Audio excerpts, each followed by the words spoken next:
I will now call to order tonight's meeting of the Evanston Preservation Commission. We have a quorum of 10 commissioners present. Gold star to everybody for being here tonight. The City of Evanston's Preservation Ordinance empowers this body to oversee and administer the community's historic preservation program. During our monthly public meetings, we encourage public participation, afford due process through public hearings on proposed landmark designations and applications for certificates of appropriateness, and discuss ways to advance long-range planning goals beyond case review. We ask anyone who wishes to address the Commission to sign in and indicate the discussion item, designation, or application to be addressed. The first order of business tonight will be public comment, typically on items listed under discussion on the meeting agenda. For old and new business, I will ask staff to read each case into the record. Once a case has been read into the record, the applicant presents an overview of the proposal, including evidence and testimony that support the applicable review standards being met. Commissioners will then ask questions of the applicant. Following the questioning period, members of the public may speak toward the application, keeping their comments to 3 minutes or less. Following public comment, the applicant will have the opportunity to respond to any evidence or testimony against the application as it relates to the review standards. The Commission then closes the record and proceeds to deliberation and a motion to approve the proposal or approve with conditions. A simple majority of the quorum present is required for a motion to carry. After old and new business concludes, the Commission considers the previous public meetings minutes and then discusses actions pertaining to long-range planning goals. First item on the agenda is public comment. Is there anyone here from the public wishing to speak on items under the discussion or anything else that doesn't have pertain to old or new business? Did we get any comments via email that aren't already in the packet? Just one, but it's related to the specific case. So I'll read it. Okay, all right. So we have something that will come up later. I thought I saw something out of the corner of my eye. Oh, okay. All right. New business, 24 Pres 0134. If staff could please read that into the record. Case number 24 PRES 0134, 711 Michigan Avenue in the Lakeshore Historic District. DeBaker Design Group, architect and applicant on behalf of the homeowners, submitted for a certificate of appropriateness to demolish an attached deck at the home's rear elevation and alter the home's rear volume by constructing a single-story addition within the existing rear yard. The applicable standards are alteration 1 through 10 and construction 1 through 15. Okay, if you want to just introduce yourselves and then go ahead and tell us about your project, please. Sure. I'm Beth DeBaker, with DeBaker Design Group, one of the architects on this project. Jeff Eichhorn, also an architect on the project. So it's a continuation from July for our project. When we initially appeared, there was a couple of standards that needed to be addressed with regard to continuity of materials. There were some comments about the roof form. So we spent the last couple of months redesigning, working with our clients to update the design, taking in the comments from all of the board. The main changes, Kate, can you go to the elevations, do you mind? Was changing the orientation of the addition gable. We raised the roof line to match the pitch of the main gable of the house and oriented it perpendicular to how it was before, where the gable was facing north-south, now it's facing east-west. We stretched out the addition a little bit to create a little bit of breathing room between the main house and the addition, and added a little bump, kind of jogged the addition about 18 inches so that we had that clean break between materials, which was one of the comments from the board as well. So there's a small section of siding in between the family room, which is a continuation of the stair walls from above, so that's why that area is siding there. And that's a low-pitched roof, kind of bridging in between the family room and the main house so that we can maintain the existing art glass windows in the living room, as well as the sunroom windows on the second floor. So we did mirror that siding on the opposite side, which you can see on the proposed left elevation. That's a low-pitched roof. That's kind of that bridge piece with the covered entry. On Sunday evening, Mr. Anderson, who lives immediately to the north of the Millers, came by the house to talk with Grace and Lulu and requested that wall be brick. So we did send through an updated design showing that as brick. The Millers don't have an objection to that, but obviously we wanted to get input from the board as well on that piece. Since our last meeting too, we had the tree survey completed, so we have all the very specific locations of all of the trees, and we made the rear deck a little bit smaller so that we're not encroaching on that existing 28-inch tree in the back.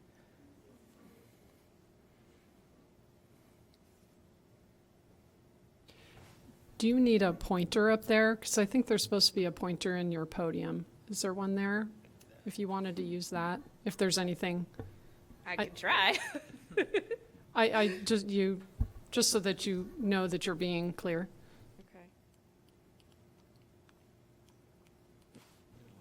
Okay.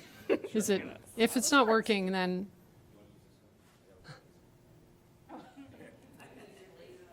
Work. Oh, here we go. Oh, Jeff got it. I got it. Look at this. Here's our proposed house. This is nice. This is So you just use this top button. Oh, okay. So the main gable, the main addition, so we changed the orientation of that for the board members that weren't here last time. It went where the larger gable face was facing the south and the north, so that's now oriented east-west. So we made that roof a little bit steeper there and shifted it slightly to the south, that it does not interfere with the existing sunroom windows. That, yeah, and that So the little part pitch there. matches the main gable is the same pitch. But we still kept that long run of windows to the south so we can maximize light into that new space.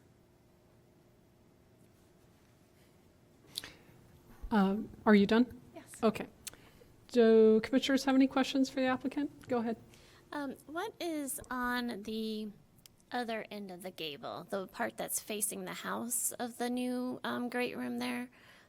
What is, is there any fenestration or is it just a, siding No, or there's brick or- it's hard to see in that view, but there is a small low-pitched roof connecting those. So there is a siding wall on the gable face there, Okay, but it's not large enough to have a window okay, in it, okay. yeah. Got it, thank you. Other questions? Okay, thank you very much. Is there public comment? Okay. Is there anyone here from the public wishing to speak on this? Okay, seeing none, thank you very much. We will close that record and begin our deliberations. Does anyone have a comment or want to start off our conversation? Go ahead. Yeah, I'd like to compliment you guys. This is, I think, vastly improved over the project that you brought to us last time. I think the situation that you faced in doing the addition is a difficult one. I think it's always difficult to integrate elements which are treated, or additions which are treated as almost as detached pavilions, but they're necessary when they're features of the house that you don't want to destroy or obscure by physically connecting to the house. And what I think is really interesting is that the linking element is blue wood siding, which is an extension down of that second floor bay element and integrates that link between the two pieces into the house and the materiality and the design elements of the house. So I think good job. Thank you, Stuart. Stuart, would you be, Yeah. there was this idea to change part of it, what, on the north elevation to brick. Yeah, that Mr. Anderson next door made that request. He did not want to appear before the board. That was just a personal request to the Millers. Back up. There it is in brick. It is siding though on the other side. Yeah, Still, it's yeah. siding on the other side. Yeah, so, And that's I the just wanted to- continuity So of the the wall linking from the second piece floor. is articulated by the presence of the siding, and then you get the gabled piece is brick, and it's almost like a kind of mama bear, papa bear relationship to the existing house. yeah, it still reads, it's just a Yeah. different, I just wanted to be clear about that. Yeah. Is there anyone that wanted to speak? Sorry, I didn't, I just am looking at this now. I'm just wondering, at the end, there's, what's the eastern end, there's the gable end, and then there's the entrance to the addition, right? And so it's kind of set back, the roof, right, for the, what we're calling that link. There's a was little there- covered entry Right, was there there. any reason that it potentially couldn't meet the gable end like it does on the north elevation at the top of the house? Let's see, there's the gable end, and then there's, what is that, the sunroom? Yeah, there's a that has- sunroom. That's probably an old sleeping porch. I'm just wondering if, Can you speak into the microphone? Thank you. You were just so commenting, oop, did I do that? Wow, you don't give me the power here of this. So you're saying this link here compared to this link right here? I don't know that we considered it. We typically, I like a little bit of a step back of the roof there. I think it looks a little bit nicer in a transition. It's cleaner as a detail. There's no reason necessarily why it couldn't line up, other than just architecturally, we preferred it to be stepped back. Thomas, you wanted to add? Yeah, I agree with what Stuart said. I think nice job. It really solved the problems that we identified before. And I think the roof over the addition kind of stepping back allows the gable to kind of be its own form. So I think it works great. Other comments? This is actually our deliberation time. One item I just wanted to see what the other commissioners thought about was, in the upper right photo, then we see the new, the 5 new windows, the spread of the 5 new windows. I think it's, yeah.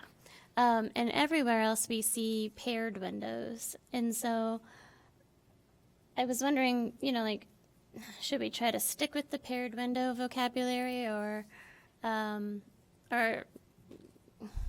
I don't know, like it's just a new design element there that that's being introduced. Could you talk to us about, or is that okay if I ask? Sure, if you needed clarification.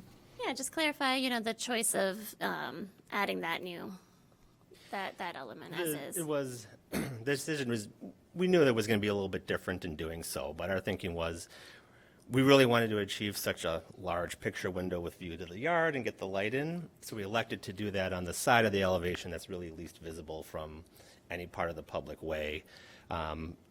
Understood the neighbor to the south will be able to see it, but otherwise it's pretty well hidden. Areas that could be seen, we did try to stick with the vernacular of the house, so, but we wanted to we broke the rules a little bit on that side to get the light. So to clarify, on that side, it can't be seen from a public way? I don't believe from the front, we weren't able to, maybe from a the slight part of alley, the you can alley see you it. could, I guess. So I guess to be clear, there's probably a small vantage from the alley where you could Okay. see a little bit of that between the garages. This is a contributor to a district, not an individual landmark, right? Okay. Correct. So the expectations are slightly lower for that part. so I just have a question about see if anyone else has concerns of this or if it's just a minor thing. There's that one new kitchen window that's kind of more squat than the rest of the windows on the north elevation.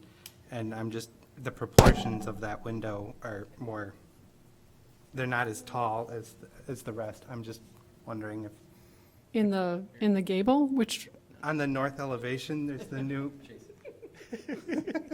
So it's, on that drawing, it's, yeah, where the pointer is right now.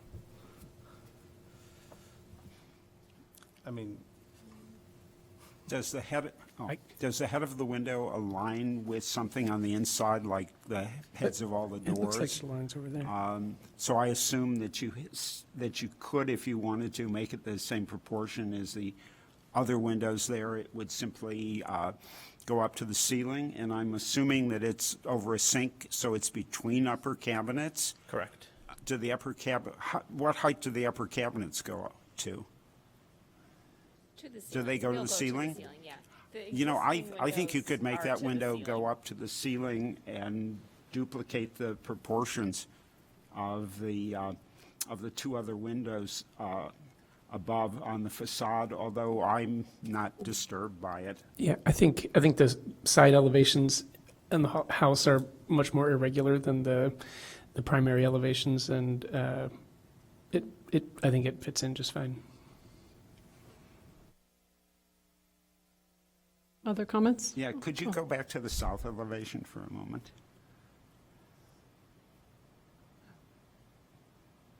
It was just right above it, right?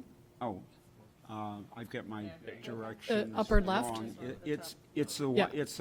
the ganged windows.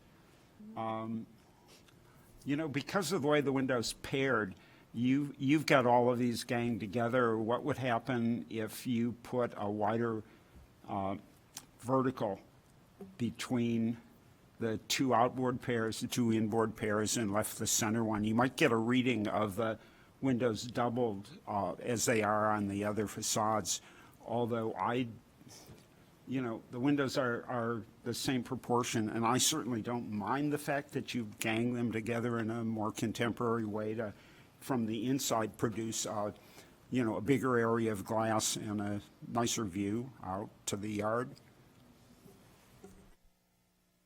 I'm fine with that. Again, it's not really that visible, and it's like a tertiary facade. Other comments from commissioners? Thomas, did you want to say something? I thought you had your hand up. I mean, are we ready to have a motion? Okay. Go ahead, Stuart. Yeah, I'll make a motion that we grant a certificate of appropriateness to 24 Pres 0134, 711 Michigan Avenue, to demolish an attached deck at the home's rear elevation and alter the home's rear volume by constructing a single-story addition within the existing yard. Applicable standards for alteration 1 through 10 and construction 1 through 15. Okay, is there a second? Second. Second. All right. Before we start talking about this or voting, first of all, I wanted to make you all aware, if you weren't already, that in order to change the panel, let me see, on the north elevation, in order to change what we see here in these drawings to brick, as was requested by the neighbor, we do need to make that a condition of our approval. So we could, right now, entertain a motion to amend, right, what Stuart just, that's the, Yeah, I think you either add it as a condition, you could amend the motion, or you could provide some kind of guidance that the selection isn't material to, you think it meets the standards both ways. I think if that's what they want to do, we should just go ahead and have it as a motion. And if the way it's done is to amend what he said, to just add that as a condition, then we can just go through the procedural process. So, does anyone want to talk about that part in particular, changing the brick, any more than we already have? I have to say, both ways are fine. I don't Okay. think there's there's a cost difference to the homeowner, but Right. But in terms of the procedure, we need to have, we need to do an amendment to what Stuart just said. So would anyone like to propose an amendment? so I have a question. And I know you just said this, but can we just say either one is fine? Yeah, I think that's fine. I think that would still take an amendment to the motion to just clarify the use of material, whether it be Materials, wood shown in cladding the or revised submission. brick meets the standards. So essentially, I guess the motion would be that if they You're approving it as presented, which is with the wood siding, but if they chose to change that to brick, that would also be acceptable and meet the standards. Okay. You I wanna- make a motion. And the motion is to amend the current motion, right? Correct. To allow for the home to be either siding or matching brick On this north on the elevation? north elevation only. Okay. Do we have a second for that? Yeah, Second. Second. I think Amanda had her hand up first, so we're going to give it to her. Okay, so I believe that the procedure is to vote on the amendment first and then vote on the entire thing as amended if the amendment passes. Okay, does everyone understand that process? Right. Do we need to have any other conversation, or are we ready to vote? Does anyone have any questions or comments you'd like to add? Everyone understands what we're voting on? Okay, so we're going to vote on the amendment. All in favor? Aye. All opposed? Any abstain? Okay, that motion carries. So now we're going to vote on the actual motion to approve the certificate of appropriateness as amended. Does anyone have any additional comments about that or questions? All right, all in favor? Aye. All opposed? Any abstain? Okay, that motion carries. Thank you. Congratulations. Thank you very much. Okay. Next item of business is 24 Pres 0137, 318 Greenleaf Street. If staff could please read this into the record.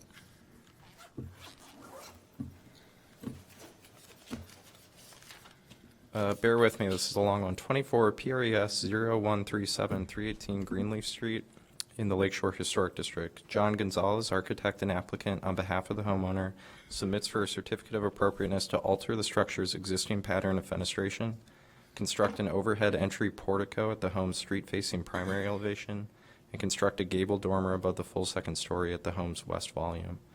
Additionally, the applicant seeks major zoning relief for the maximum permitted building lot coverage of 30.7%, where 30% is the maximum permitted, Code Section 6827, and open off-street parking in the required street side yard, where open off-street parking is only permitted within the rearmost 30 feet of the rear yard, Code Section 68212. The Preservation Commission is the determining body for the certificate of appropriateness, Code Section 288, and the Preservation Commission may, at its discretion, make a recommendation to the Land Use Commission, the determining body for the proposed zoning relief, Code Section 219-4E. The applicable standards are alteration 1 through 10, and construction 1 through 8, and 10 through 14. All right, thank you. If you could please introduce yourself and then tell us about your project.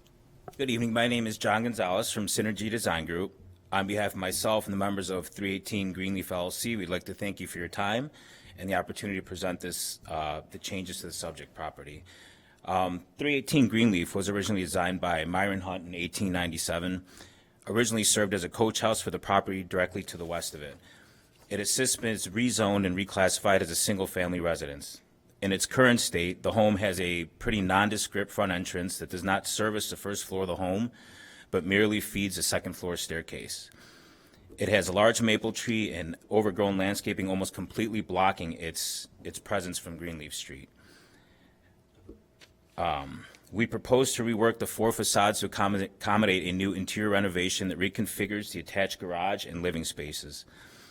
The new layout relocates a 1-car attached garage to the southeast corner of the property fed from the alley and reworks the first floor entertaining spaces to have an open concept. This layout has a new centered front entry door location to service the front floor entertaining spaces accessible from Greenleaf Street. The new layout of the windows on the front facade will create a rhythm of fenestration from the first floor through the attic dormer. The proposed front entry portico will create a shelter from the elements and also add another design feature that will copy the existing roof slope and the lower flare of the main roof above. The structure will help define the new front entry and provide a property with a new identity from the Greenleaf Street facade. There's also a proposed third floor dormer to match the existing ones on the north and south facade of the building. The relocation of the garage means that the existing overhead door locations would be infilled with new windows and/or doors and brick to match existing. The remaining outdated window units in the residence would be replaced with direct fit units to meet today's code requirements and still keep the original style in mind. We chose Marvin Elevate Series windows and doors as they are made with fiberglass cladding called Ultrex, which is a very strong and resilient material, very suitable to the broad climate swings we face here. The black window frames and simulated divided lights will closely match the style of the existing windows on the south side of the property. The existing metal frame windows with 1/8 inch thick sheet glass are inefficient, and only a small fraction of the windows units still function. There's no set rhythm to the existing window units. Some have buttons, some don't. We propose the windows and doors to have the same rectangular divided light button pattern throughout. You already mentioned about the land use stuff, but it's also worth mentioning that due to the proposed changes mentioned above, we are seeking the 2 variances, and we have a date set for the Land Use Commission on October 23rd. One is for the increase over the allowable lot coverage for the new front entry portico, and the second is to allow the second required open parking space to be allowed within the west yard of the property. We feel that the slight increase in lot coverage will allow us to design a new front entrance that further identifies the structure as a single-family residence and not a coach house. In conclusion, we feel the proposed changes will be done in a manner that is tasteful and appropriate to the neighboring context while paying respect to the original design of the home. They will also update the home's efficiency levels to today's code requirements and make for a better overall living experience for the homeowners. I guess open to questions at this moment. All right, questions for the applicant? For the house that used to be the main house in relationship to this coach house, did you draw any inspiration? Because it's similar brick, it's, you know, it used to be part of that same lot. Like, how did you integrate any of those design elements, if at all? I stuck to trying to create a separate identity for this structure because that's kind of what it lacked. The front entry being so nondescript, it wasn't really defined by anything. There's no cover over it. Now the maple tree, which actually we had an arborist come out and look at it, needs to be taken down. The roots have been exposed to the point where it's sick. So we were originally trying to preserve the tree, so that was the original thought process of shifting the entrance over to the center. But now the tree's coming out regardless. It does kind of block a large portion of the front facade, as well as the overgrown bushes. I mean, there's a whole row of bushes now that basically cover all except the front entry door. So no, most of the inspiration was drawn from the existing roof line. I copied this exact slope and the flare on the new front entry portico, and tried to be consistent with the way the windows were laid out in patterns. I had to separate this window here from the existing. It was one big window unit, but we have a bedroom up here now. So I had to separate those 2 windows, and I thought I did it tastefully enough by providing a little space between them and keeping with the paired up windows. It creates a rhythm all the way up to the dormer.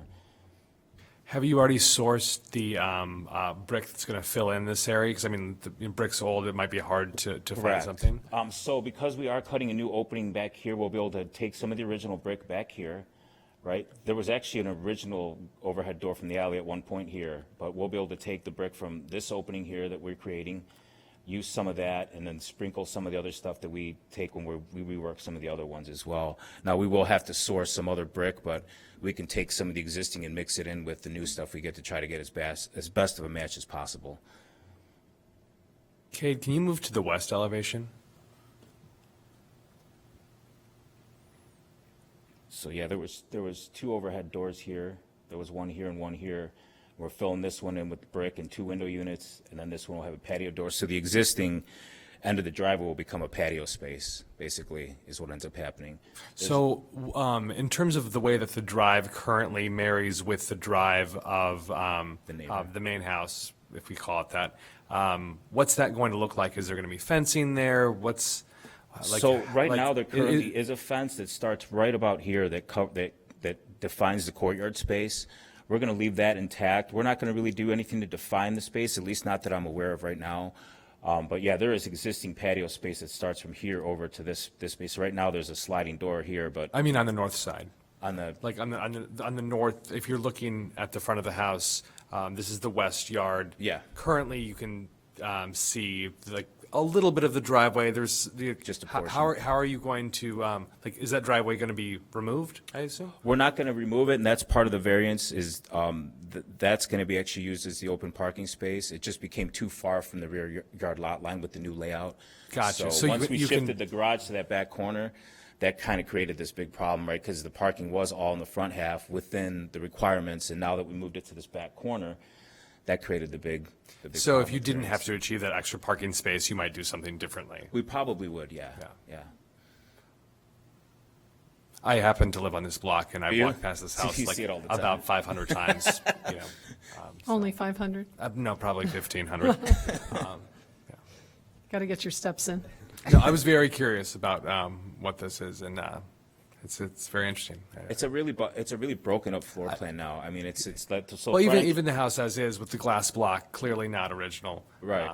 But Yeah, and we want to do away with as much of that as possible, at least in the front facade. I mean, we just want to give it a character of its own. Right now, it's just very nondescript, in my opinion, especially to the surrounding context. There's some beautiful homes in that area. thank you. Other questions? Go ahead, Amanda. Yeah, just a question about the new garage opening. I can't completely tell, but is there enough room to like make that turn Yeah. in the alley? 'Cause Yeah, the it's neighboring like a houses. wider. I did see that. I just Yeah. was wondering how tight that was because It's actually a pretty big 1.5 car garage. We originally were going to put a 2-car garage there, but just the way the interior layout laid out just didn't work out very well. okay, great. And then what you were saying about the existing space. So there is a garage there, and you're not using it, or There's currently with the driveway that you were. There's referencing? currently a 2-car garage fed from the driveway Okay. side, and that's actually going to become the main entertaining areas of the house. Right now, everything's broken up. That's why you can't come into the first floor from the front entry door, because that would lead right into the garage. But you're still keeping the driveway without a garage? Yeah, Well, because that will become a patio space. Once the new floor plan is laid out, that becomes a courtyard patio But the space. curb cut is still going to be there? You guys aren't going to tear up the curb cut No. We're not and going put grass or anything? No, Okay. because we have a shared driveway with the neighbor. I see. And they have maintenance, they have an agreement with maintenance of it, so the driveway will remain as such. And there's also, there's a big a catch basin in that driveway too, so removing that would create problems with drainage, so.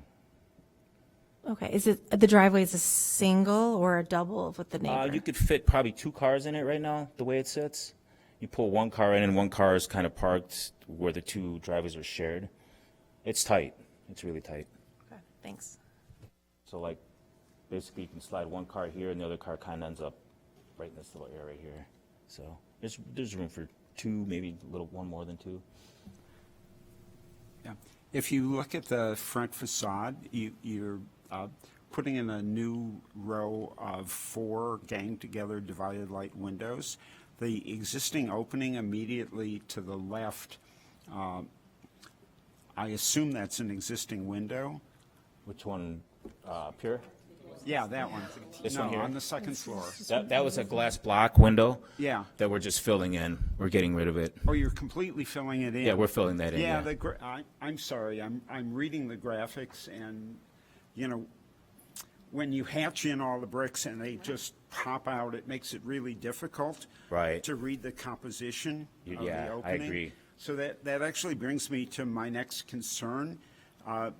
Because the house is a sort of light buff brick, I don't know if you've looked into sourcing brick to match, but, you know, over the years, doing projects where we're infilling brick, if you don't match it, which is often difficult because you've got a new brick and then something that's Right. been weathering for 100 years, that unfortunately, the elevation comes out looking like you're drawing, where the infill Right. is a blotch.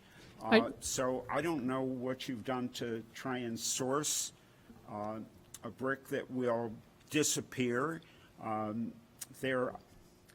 maybe you remember the name. There's a company called McCaw, which we've used, I think, and Has a used brick and they stuff. are phenomenal. They actually come out and they use a penetrating stain on the brick, and they can Knockoff. match. What is it called? Knockaw. Knockoff, Yeah. sorry. Okay. And they can match anything.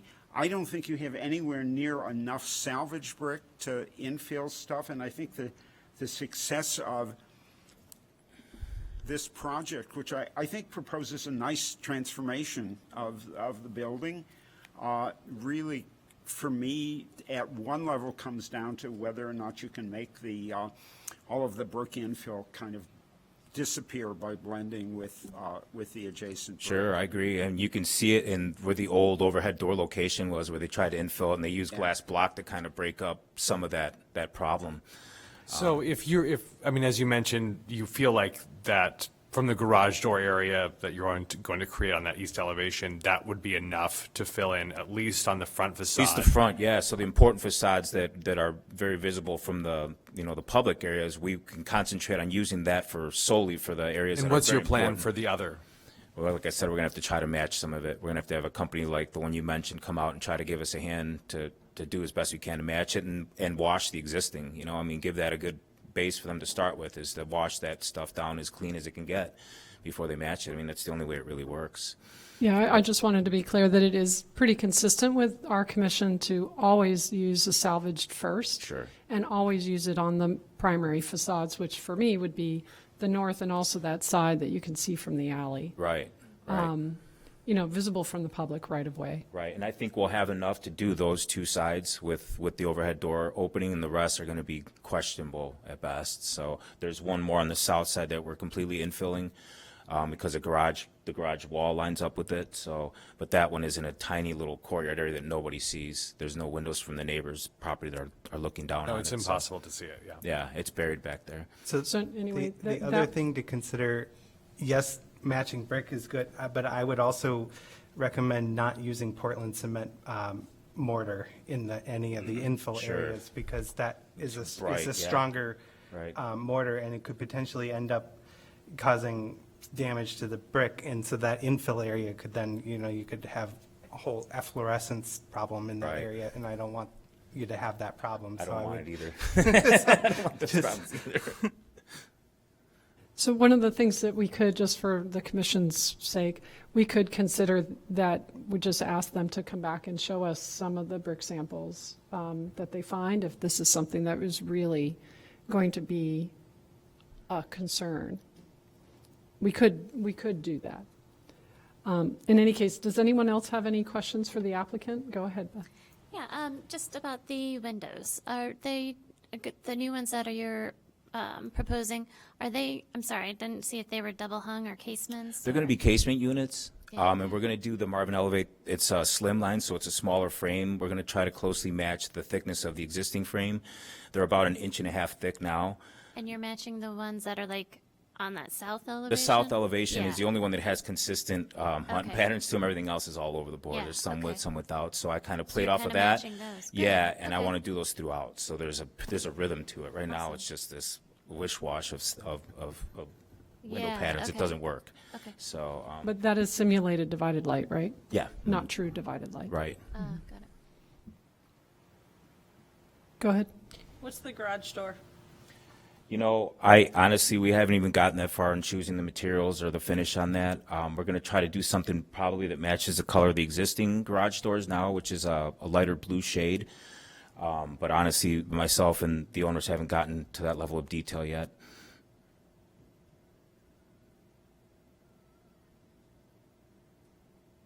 Other questions? So can we make a motion, is it possible to make a motion to approve something with conditions of, that request a certain kind of material, a brick of a certain kind be used and still be able to, complete the COA? I believe that the answers to that is yes, right? I'm not sure if I entirely understand the question. So, I mean, I'm not as familiar with this. You were talking about, some of these companies that provide, brick matching. Like how specific can we be in terms of, asking him to use a certain product? Can we include not using Portland cement as a condition of the COA, for example?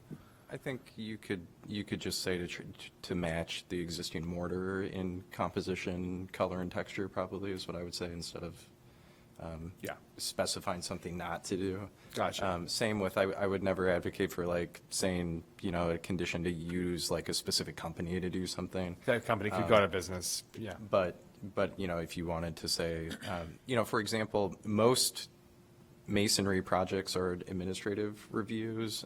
It's very common when there's deterioration that they need to replace bricks. I almost always approve those on site. You look at the match and they have different variations and you're out there selecting bricks that are a good match. That's something you could condition as well, is that they could receive the COA, but before the permit's issued, you want, to ensure that they select the replacement brick and that it matches the existing as closely as possible. And that happen on site is pretty typical. As opposed to holding the project up. Exactly. Yeah. Other, How- yes, I other just have- questions? Kate, how do we actually do that? I mean, what happens if the brick that's the best match is, hundreds and hundreds of dollars more than the sort of brick they were going to use, or the brick that's the sort of next match? I mean, we've gone through that with slate roofs, where what we really want to see is a slate roof replaced with a slate roof, but we feel uncomfortable asking a homeowner to spend, $250,000 where they can put a roof on their house for a nice roof for $40,000 or $50,000. So how would that work if we were to put in some sort of provision about the brick to be used as infill? I think I would just say that you're asking them to match existing as closely as possible. That then becomes incumbent on them to figure that out and figure that out within the budget that they've set. And if for some reason it isn't compatible or they can't find a compatible solution, which I think they can probably find, it might take some effort, then it would come back. If for some reason they can't find a compatible solution and they're looking at some other path forward, whether that be for economic reasons or supply reasons or something. Okay. But I mean, once we issue a certificate of appropriateness with those provisions in it, do you go out and look at the brick samples? Yes. Oh, Yeah. okay. Yep. Yeah, I would. Yep. Yeah. I think that really, in the grand scheme of things, there is a good amount of brick, but even if there is something that's going to cost a little more, it's not a ton of brick in total, right, in the openings. So if it's going to match, it's worth the investment. So the quantity doesn't really put us in a position where I think it's gonna take that scope out of the work whatsoever. We want it to look good, it needs to match. So if the brick be a little bit more expensive, so be it. We want it to be a good end product. So, and like I said, there isn't huge quantities of brick. I mean, yes, there's some stuff getting infilled. We'll sprinkle what we have with whatever the new stuff is, and we'll make it work. So I think that there was another question. Yeah, sorry, this conversation's kind of half questions, half deliberation, it seems. But I'm just have a quick question about the roof on the entry and New the portico? Yeah, and the portico and Yeah. the dormer. Is that going to match the existing roof? of So the portico matches the main roof here. So the main roof is a 12-12 slope, and then it flares out to a 4-12. So this matches it exactly. the material will match as well? Yeah, the material, the slope, everything, yeah. I wanted to make it look like it was originally part of that space. Does anyone else have any questions? I have a question for you, briefly. I see that there is one dormer going in. Yes. Is there any reason why you wouldn't just make it symmetrical like everything else on the front facade? That dormer is actually going to feed, so when we reconfigure the floor plans, there's a bedroom up there now. So we're just adding more light and vent to that bedroom. So from the other side, it just wasn't feasible. There's just like a closet space on that side, so we only added it on the driveway side. Okay. Other questions for the applicant? Go ahead. All right. Thank you. Are there any members of the public here wishing, because this was actually our question and answer with the applicant. So is there any members of the public here to speak? Did we get the comment about this? Okay, so there are no comments. Okay, seeing none, we're going to move on to our deliberation now, our official deliberation. Thank you. Does anyone want to start our conversation? So regularly, when we have people come up in front of us to talk about to pitch their ideas, they'll regularly include this is for our family, ownership matters, or why this is important to us. Is it appropriate, or am I able to ask like anything about the owner? Like, is this a developer or is this a homeowner making these decisions? Because I feel like that plays into how things are regularly completed. There's a profit motivation versus, a thoughtful, desire to be part of something, a neighborhood. I don't know if that's within our scope. We're not necessarily required to ask that question, right? People usually just offer I'm saying, that. can we? But yes, no, I understand. I think you can ask the question, but it shouldn't influence whether it meets the standards or not. Yeah. No, can you clarify? Yeah, this was bought by an investment group, so they are planning on rehabbing it, renovating it, and then most likely selling it, from what I understand, so. Oh, not that it should make a difference, but why does the description say that you are the applicant on behalf of the homeowner? Yeah, it's probably just my fault. I guess a development group is a Yeah, homeowner. I mean, he does own the home. So, but our task here has to do with whether it does or does not meet the standards, so.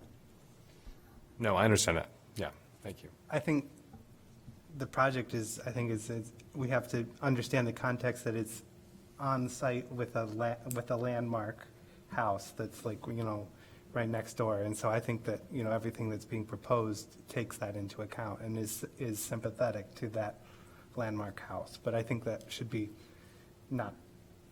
it should be addressed, so that he is taking that into account and is sympathetic to that. So does that mean that you're saying that you think it does meet the standard? Can you? Yes, I Okay, do. thank you. I'm just saying that, like, I feel like it should be that, it's like not on its own, it's on a lot already with a landmark property, and we're subdividing the lot, creating a new house on a new lot, but yeah. I have a clarification on that, actually. Thank you. For Cade, is the house that it's adjacent to and that it is related to historically, is that an individual landmark? And then this one is a contributor individually? Or Correct. how? That's correct. So that one is an individual landmark, the larger one. Correct, and this was subdivided from that lot. And then this one is now Contributing. just a contributor to the surrounding district. Correct. Did everyone follow that? Okay. So I have a question for my fellow, did somebody else have their hand up? Okay. I have a question for my fellow applicant, commissioners, which is that this new design effectively changes this from an ancillary, from communicating its ancillary history to its own individual sort of status. That's like the intent here. And so the question for you all is whether we are okay with that. I am not sure. I think that this is very tasteful and that they've done a very thoughtful job. But I think the question is whether we are okay as a group sort of altering the trajectory of that history and not having it have a relationship to the main house anymore, like an obvious one. Go ahead. I think the brick might do that. I mean, like the brick is a similar light color. It's unique to that block. It's unique to that area. Obviously, I will come and go, but I'll know. I feel like there's architectural elements of it that are preserved, including the roof lines, that do make it for someone who's discerning to walk past and say, oh, like they seem like they're related. Yeah, I think the question is how much of a suggestion do we need to have to have this kind of reminder of the historical relationship between this building and the related building? Thomas, you were going to say something, I think. I mean, I think, the building has a new life. Right. It's a different thing. And I think the architects reflected that in the design. It looks like it has the presence of a single-family home, which is the new life that it has. And I think they've done a good job of, keeping enough of the character of the home that it still is part of the history of that site. So I think it's a good solution. Yeah, I mean, I don't disagree with anything that you said. The question is whether the commission is okay with, I guess I'm saying I am. with sort of suppressing that visual relationship a little bit. Go So ahead. I think that if you're going down the alley, there's that soldier course that's over the old infilled door that already speaks to the evolution of the building. And, over there are enough of those clues, if you look on the building, that you could, if you have more of a discerning eye, you can see, oh yeah, that's probably where an old garage door was, and I think that fits. I think it works. It speaks to the evolution of the house, and I think it's fine that it's becoming a primary residence because it's already got a street-facing facade that works, so. I think you raise a really good and a really difficult question, but I think that one of the things that is sort of baked into the things that we're asked to pass judgment on here is the question of how we preserve old buildings, particularly when they're smaller and secondary and are not things that are premier structures. And I think adaptive reuse, which is essentially what this is an important tool for preserving these things in situ. Yeah, I was just going to say the same thing, Stuart. I think it's a form of adaptive reuse. And we, the Mason building, and there's, I guess the next one is that we're going to review today is an adaptive reuse. So I think we're doing that. This is a little different because it's a residential building, not a commercial building. But I think it's just a form of adaptive reuse, and I'm happy to see the building improve. And I think it's definitely, more in fitting with the historic, historic preservation area. So I think I like it. I think it's good, and I don't have a problem with it. Yeah, I want to clarify, I'm not sure I have a problem with it either. I'm just presenting, I want everyone to understand what we're doing, which is sometimes we need to step back and just think about this for a second. Lisa, did you have something you wanted to say? I totally agree. I think it's a reuse, and we're saving a building, so I think it's a beautiful thing. And I probably should have brought this up earlier, but the window spacings are a little odd when we go to look at them, and I think the brick hatching kind of takes our eye away from that. But we have some windows paired together, we have some windows paired apart, we've got spacing between windows when they're double windows and stuff. So I would just like the commission to kind of take one more look at the window spacing, because I know that's one of the elements we look at. And again, when you look at it, and it's totally what you do, but you hatched in all the bricks, so you don't really, Right. you're noticing more of that, not where the windows will be, so. Does that make sense? So Are he you had using said this- oh, the sorry. reason why they're split on the second floor is because it's two separate two separate spaces. And remember, if they were to move windows, then we also put at risk the brick. No, I'm sorry, it's not this elevation, it's the east elevation. Well, it could be that elevation because the window units are different widths and different heights, which means that the divided lights are dramatically different in proportion. And I wonder if there was a single unit that would work in all of these locations as a repeated module, which would give more of a kind of unity to the appearance of the fenestration of the building. And sorry, if you look at the south and the west was more where my concern was, Yeah. not the north and east. But that's a similar that- issue. right. If you look at the three it's a similar issue. If you look at the three windows on the bottom, and then you look at the three windows above the sliding glass door, there's a dramatic shift in scale. And, you know, one of the ways to address that is that while the second floor windows are taller, maybe if it's 4 units instead of 3, you could probably work out so that the simulated divided light divisions, that is the lights themselves, were if not exactly the same size, then similar in proportion. And I know it's really subtle, but believe it or not, it's something that people kind of feel. You know, there's something off I think about that's the true, scale of those but windows. there's a piece of this, like the scale and placement of the windows currently is just totally chaotic.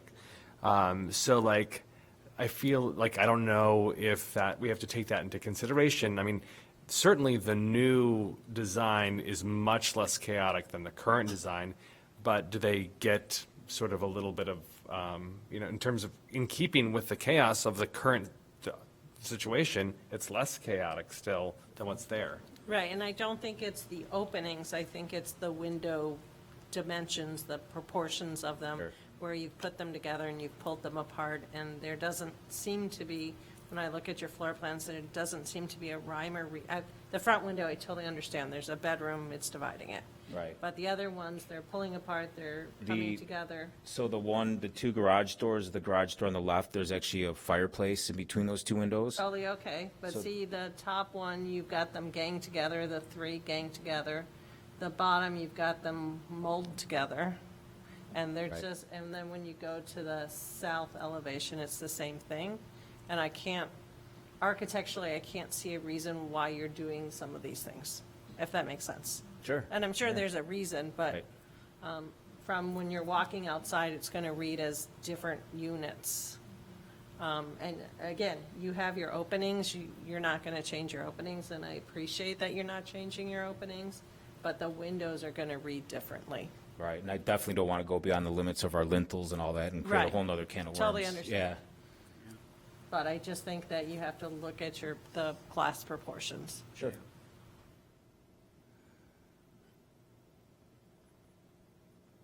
That's my 2 cents. Comments over here from, it's been a lot of conversation on this side of me. That happens. I just have a question to like clarify what Commissioner, you were talking about. So how you would move the simulated divided light to change the proportion of that glass? Is that what you're saying? Because the opening stays the same, right? But then the proportion of the light would change? Is that what you're saying? Go ahead. I mean, you could, I mean, Tom knows this, you could study it, and the question is, well, you know, what happens if I have a slightly different division pattern?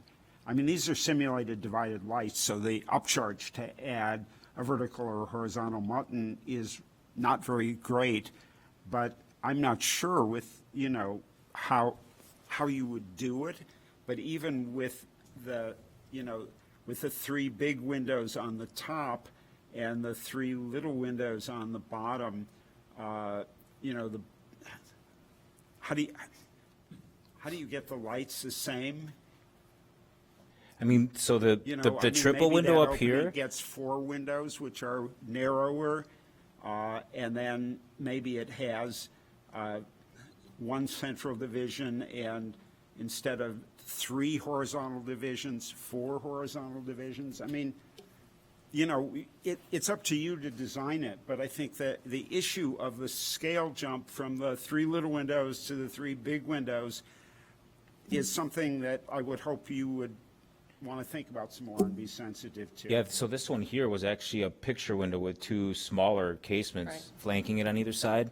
So there's So an opportunity You're saying to the pay. center is fixed and the sides are operable. Yeah, how so does there's that actually an affect opportunity the- to shrink the 2. I mean, the simulated divided lights, you can do anything you want with them. They're Right. basically, you know, there's a spacer bar and then those things are glued onto either Right. side with a you know, a wonderful adhesive that they use for the tiles on the space shuttle, but, you know. I think that the mean, applicant, go ahead and finish what your No, I just comment think was. that, I mean, look, like this week I could shrink these two outer windows because the way it currently sits is there's a small casement unit flanking a picture window in the middle of it. So I can get these two outer ones almost to the same width as this one easily. It's just a little bit narrower than these guys.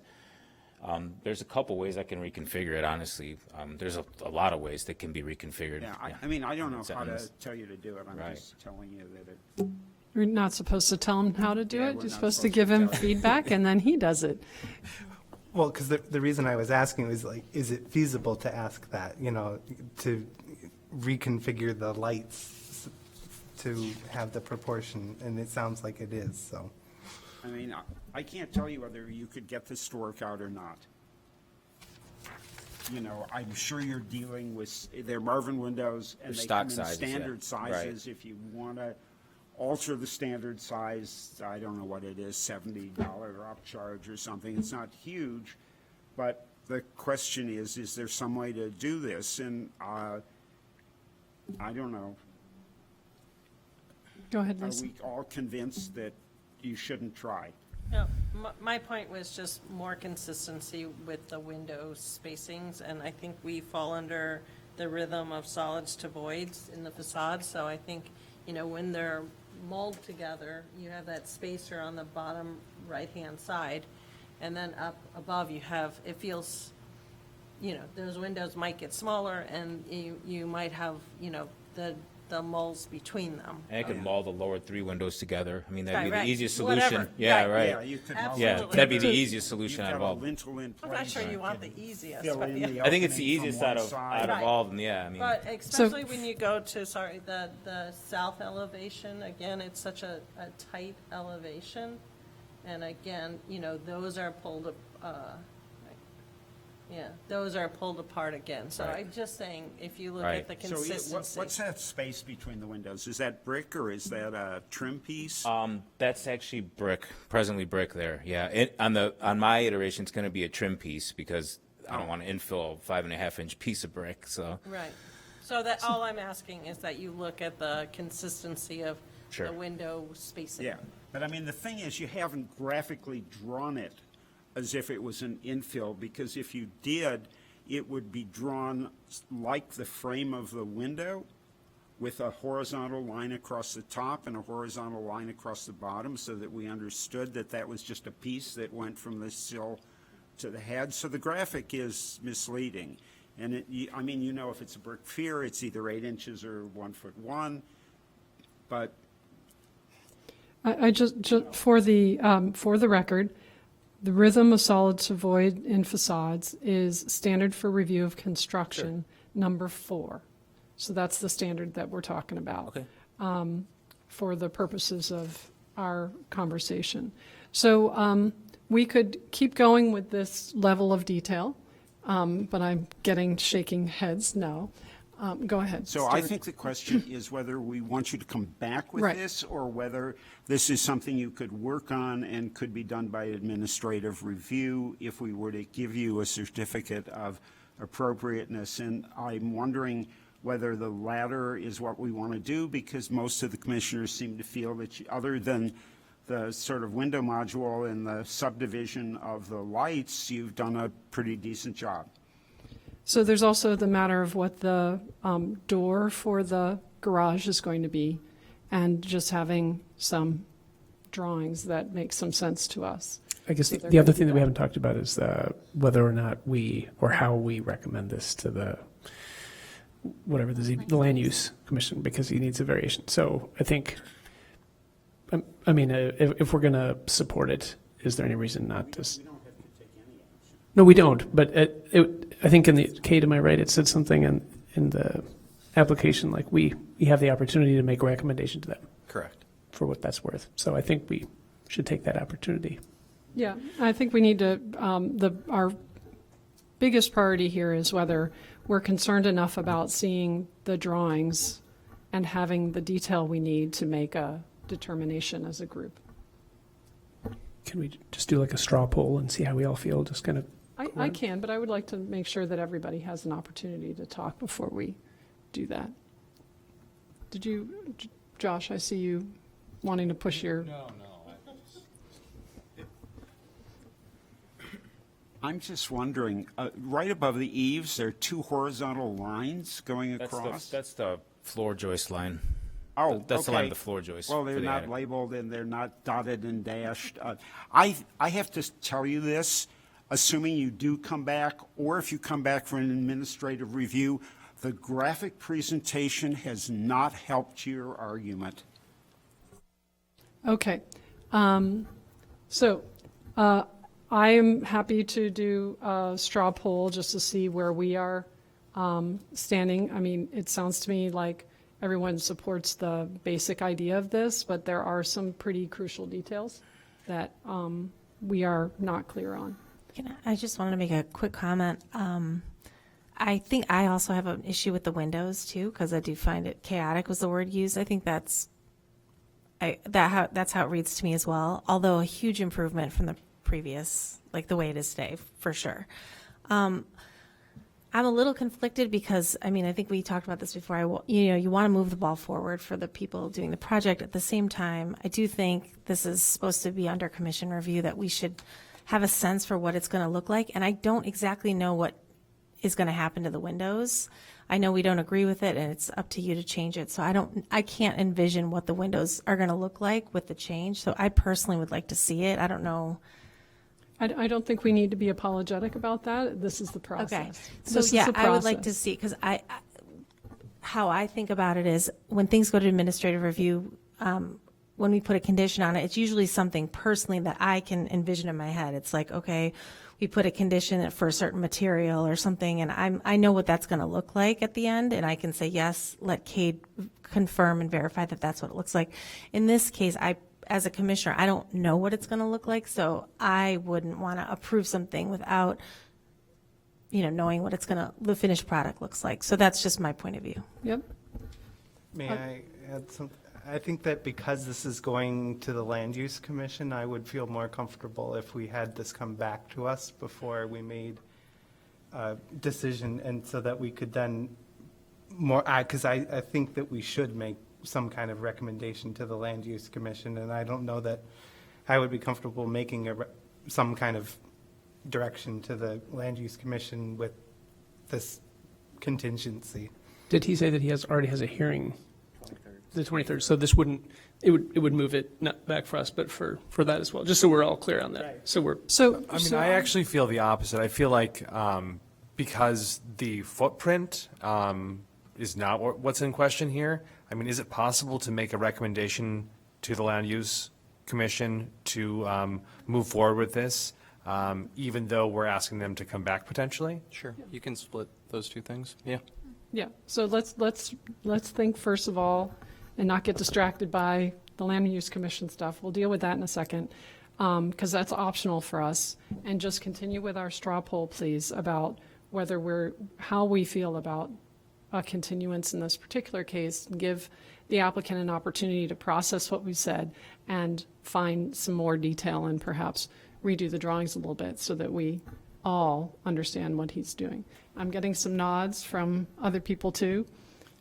I just changed my mind. I think the window dimensioning and lights are chaotic enough that it would be nice to see some more work done on it. Okay.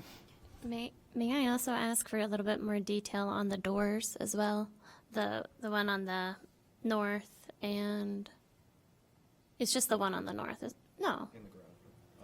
And the garage door is what I was going to. Yeah, but there's only one man door though, right? Or person door. Right, there it is, there it is. So yeah, just a little bit more. If we're coming back, it'd be nice to see what you have planned for the doors as well. Sure. Yeah. Thank you. So that would still fall under the rhythm of solids and voids. So we're still in that. And that's number 4 under construction, just to say that again. Yeah.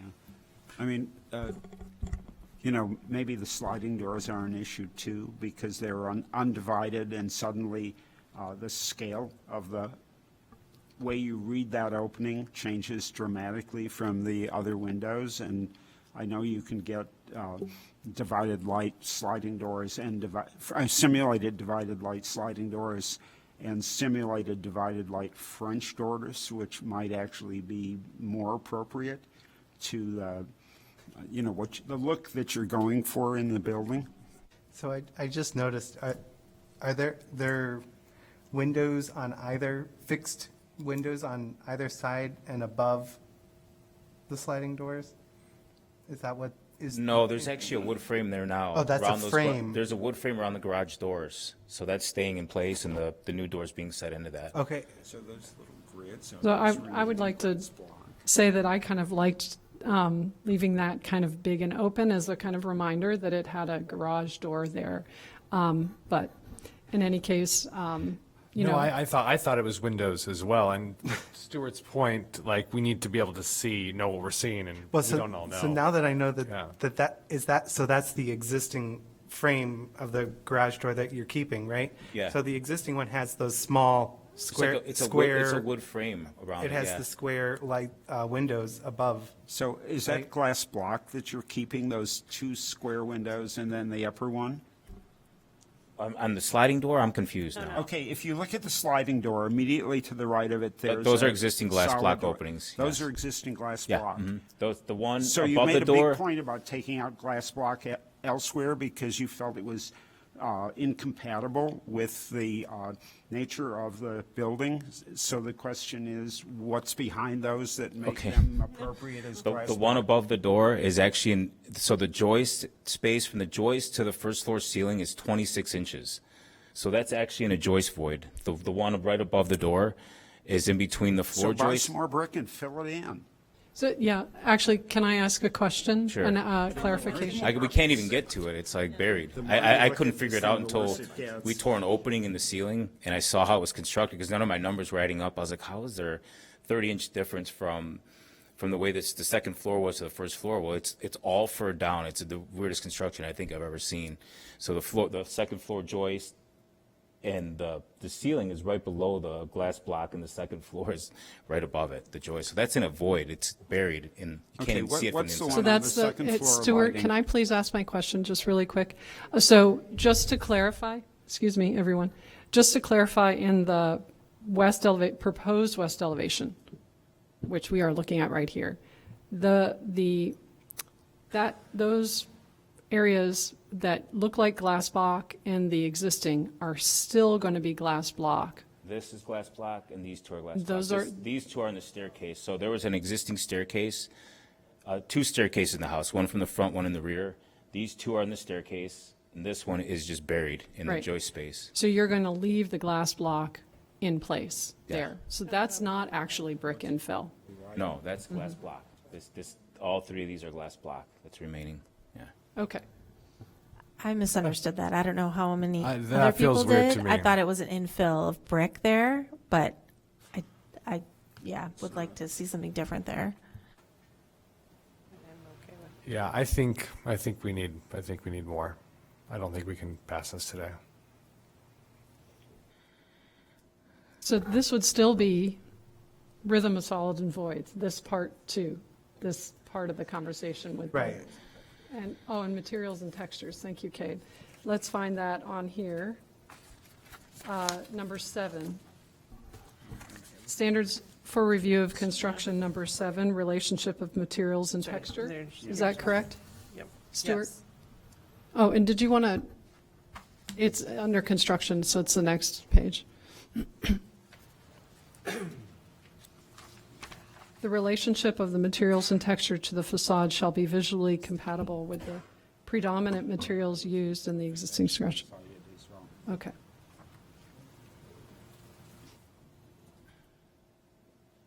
Okay. So it's standards for review of construction 4 and standards for review of construction 7. Stuart, did you have something else you wanted to ask? Okay. Any other comments or questions? Beth? Yeah, Look I like- guess I would oh, I'm just- sorry. Go ahead, Oh, I'm Thomas. sorry. I guess I would just end by saying there's been a lot of conversation about some very fine details that are important. But I think sometimes we lose the forest for the trees, and I think overall it's a really good improvement and very thoughtful, and we can all always be better. And I hope this body doesn't get caught up in trying to make every single thing always a little bit better, because there is a cost to the people that are doing the work. Okay, so it sounds to me like we are ready for a vote, or for a, whatchamacallit, the word is escaping me. Continuance? A continuance, thank you very much. Does somebody want to go ahead and suggest that? Sure, I'll make a ahead. motion to continue 24 Pres 0137 at 318 Greenleaf Street, and would like, request that the applicant address standards of construction 4 and 7.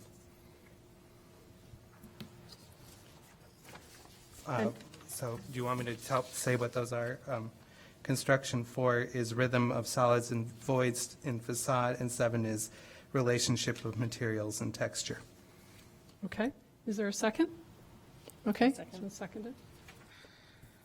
Does anyone want to have any additional discussion? What is the material for that little balcony? Was it just iron or? Yeah. That's just actually a safety railing. We're not going to put any Juliet balcony, it's just a safety railing. So it's going to be wrought iron, yeah. Can I make a request? Sure. When you come back, will you just dot in the existing openings instead of, and I know it's standard to show it hatched as you're Right. putting in brick. I think it's confusing everyone. Yeah, I mean, I tried to hatch in just the areas where I was going to put in brick, No, and I it has become a understand, but huge if, like, issue. if you so. just make a dotted line in that space, I think it will help everyone read the solids to voids. Okay. Thank you. All right. It sounds to me, looks like we're ready to vote. So all in favor of a continuance? Aye. Aye. All in favor, all opposed? One. Abstain? Okay, seeing none, motion carries. I do want to let you know that you are not obligated to do anything that the specifics that we told you. We were just talking about different options, and it is up to you to come back with your recommendations. And when is, how long does it take to get rescheduled, or how does this work? So the meeting's on November 12th. Let's see, the week before is the deadline to get me materials. It doesn't have to be renoticed. You don't have to submit a new application. All right, You just send me material. revised Okay. drawings. And then as far as the land use commission, so then that gets pushed further back? No, we're until going this- to talk about that next. Okay, Yeah, it shouldn't impact. okay, this. I didn't know. I'm confused with all this whole process. Yeah, it's- Yeah, So no, let no, me no, know. no, it's fine. So we were required to look at the standards first, Sure. but we are not required to say anything about the Okay. land use. So that's our next task, just so that you know, we're not giving you any advice. We're just No, talking no, about the no, standards. yeah, So no, just- it's up to you what you can do. No, and I'm going for to the go back next- with the team. We'll work on some stuff, and obviously we'll get some other drawings in, and hopefully get past the next hurdle. That's all it Okay. is. And if you have any questions about what we were talking about afterwards, Kate is always available to you. Sure. All right. So do you want to talk about the land use, if we want to make a recommendation to the Land Use Commission? Stuart, you want to start us Yeah, off? I mean, as negative as I sounded, I think you've done a good job, and this is the right thing to do with this building. I think ultimately we will approve for a certificate of occupancy, but it sounds like being able to do the project is somewhat dependent on you're getting a zoning variation, and therefore I'd like to recommend to the commissioners that we do positively recommend this project for the requested variations. I agree with you, Stuart. I agree, but would it be helpful to go on page, 28 of the packet, to go through the 4 criteria for alteration and just, see if we say yes to them, and then that can be made in the official motion to the land Yeah, use? that's fine with me. It is on page 28 under alteration.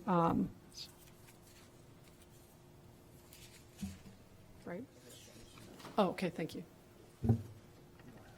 So you're talking about applicable standards for making a recommendation on zoning relief. It's A, B, and C?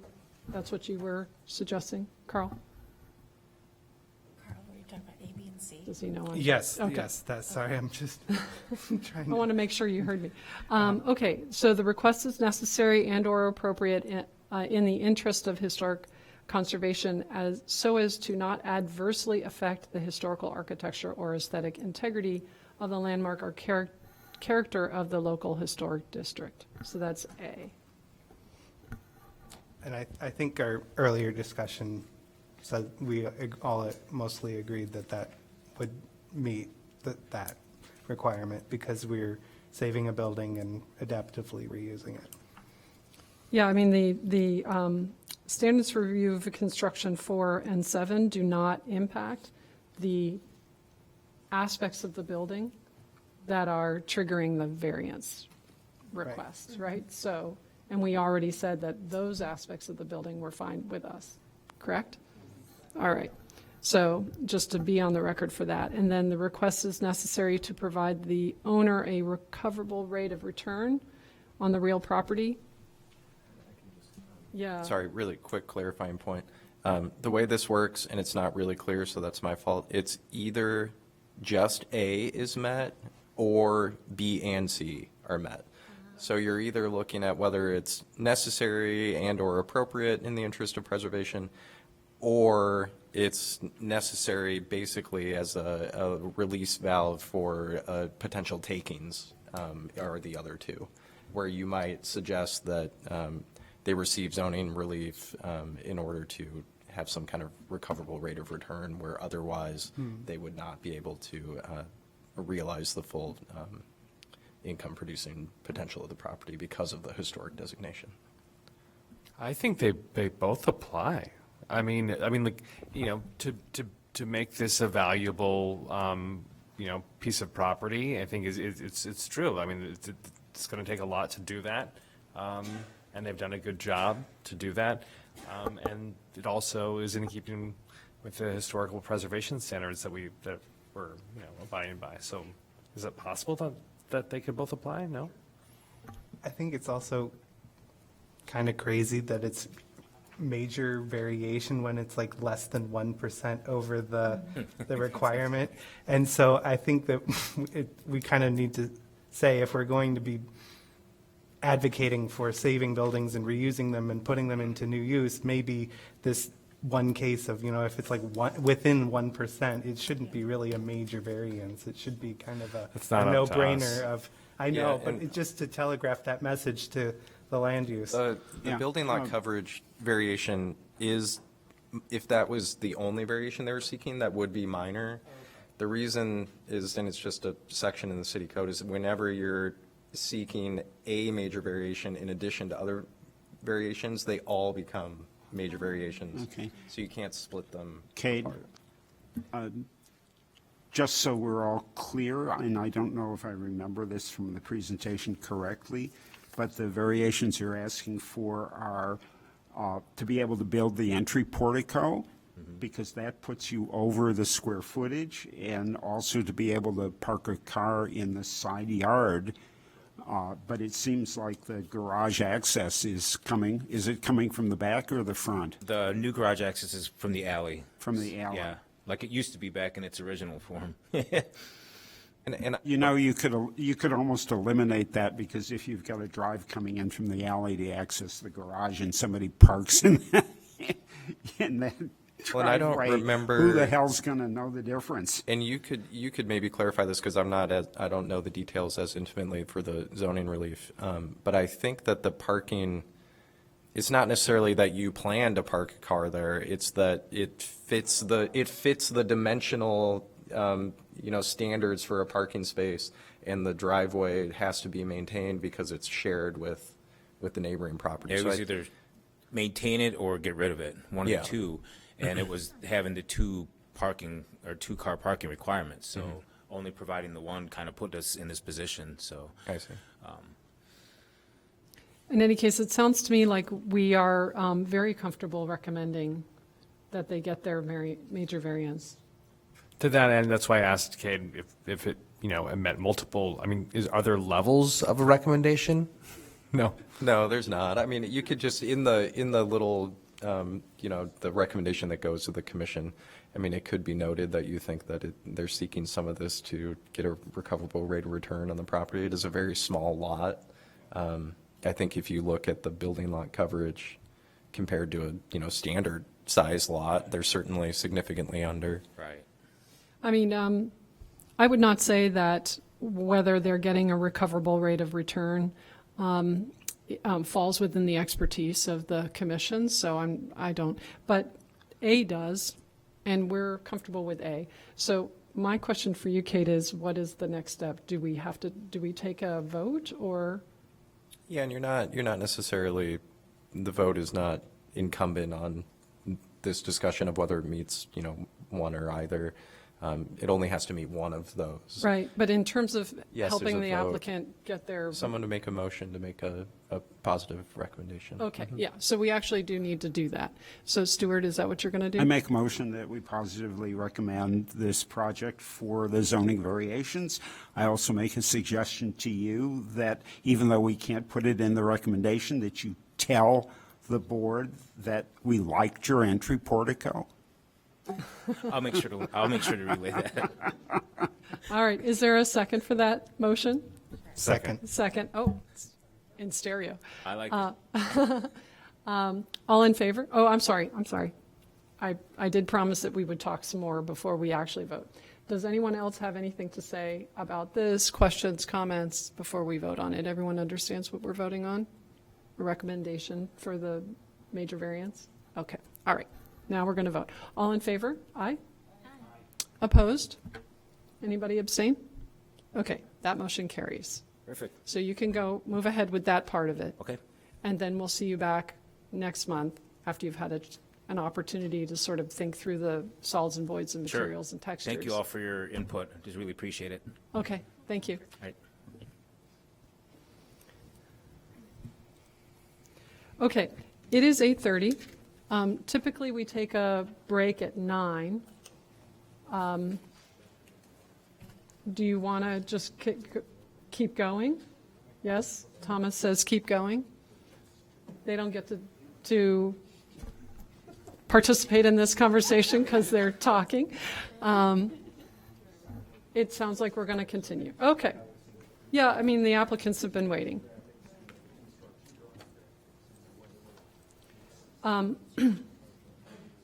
The next item of business is 24 Pres 0138, 2945 Central Street.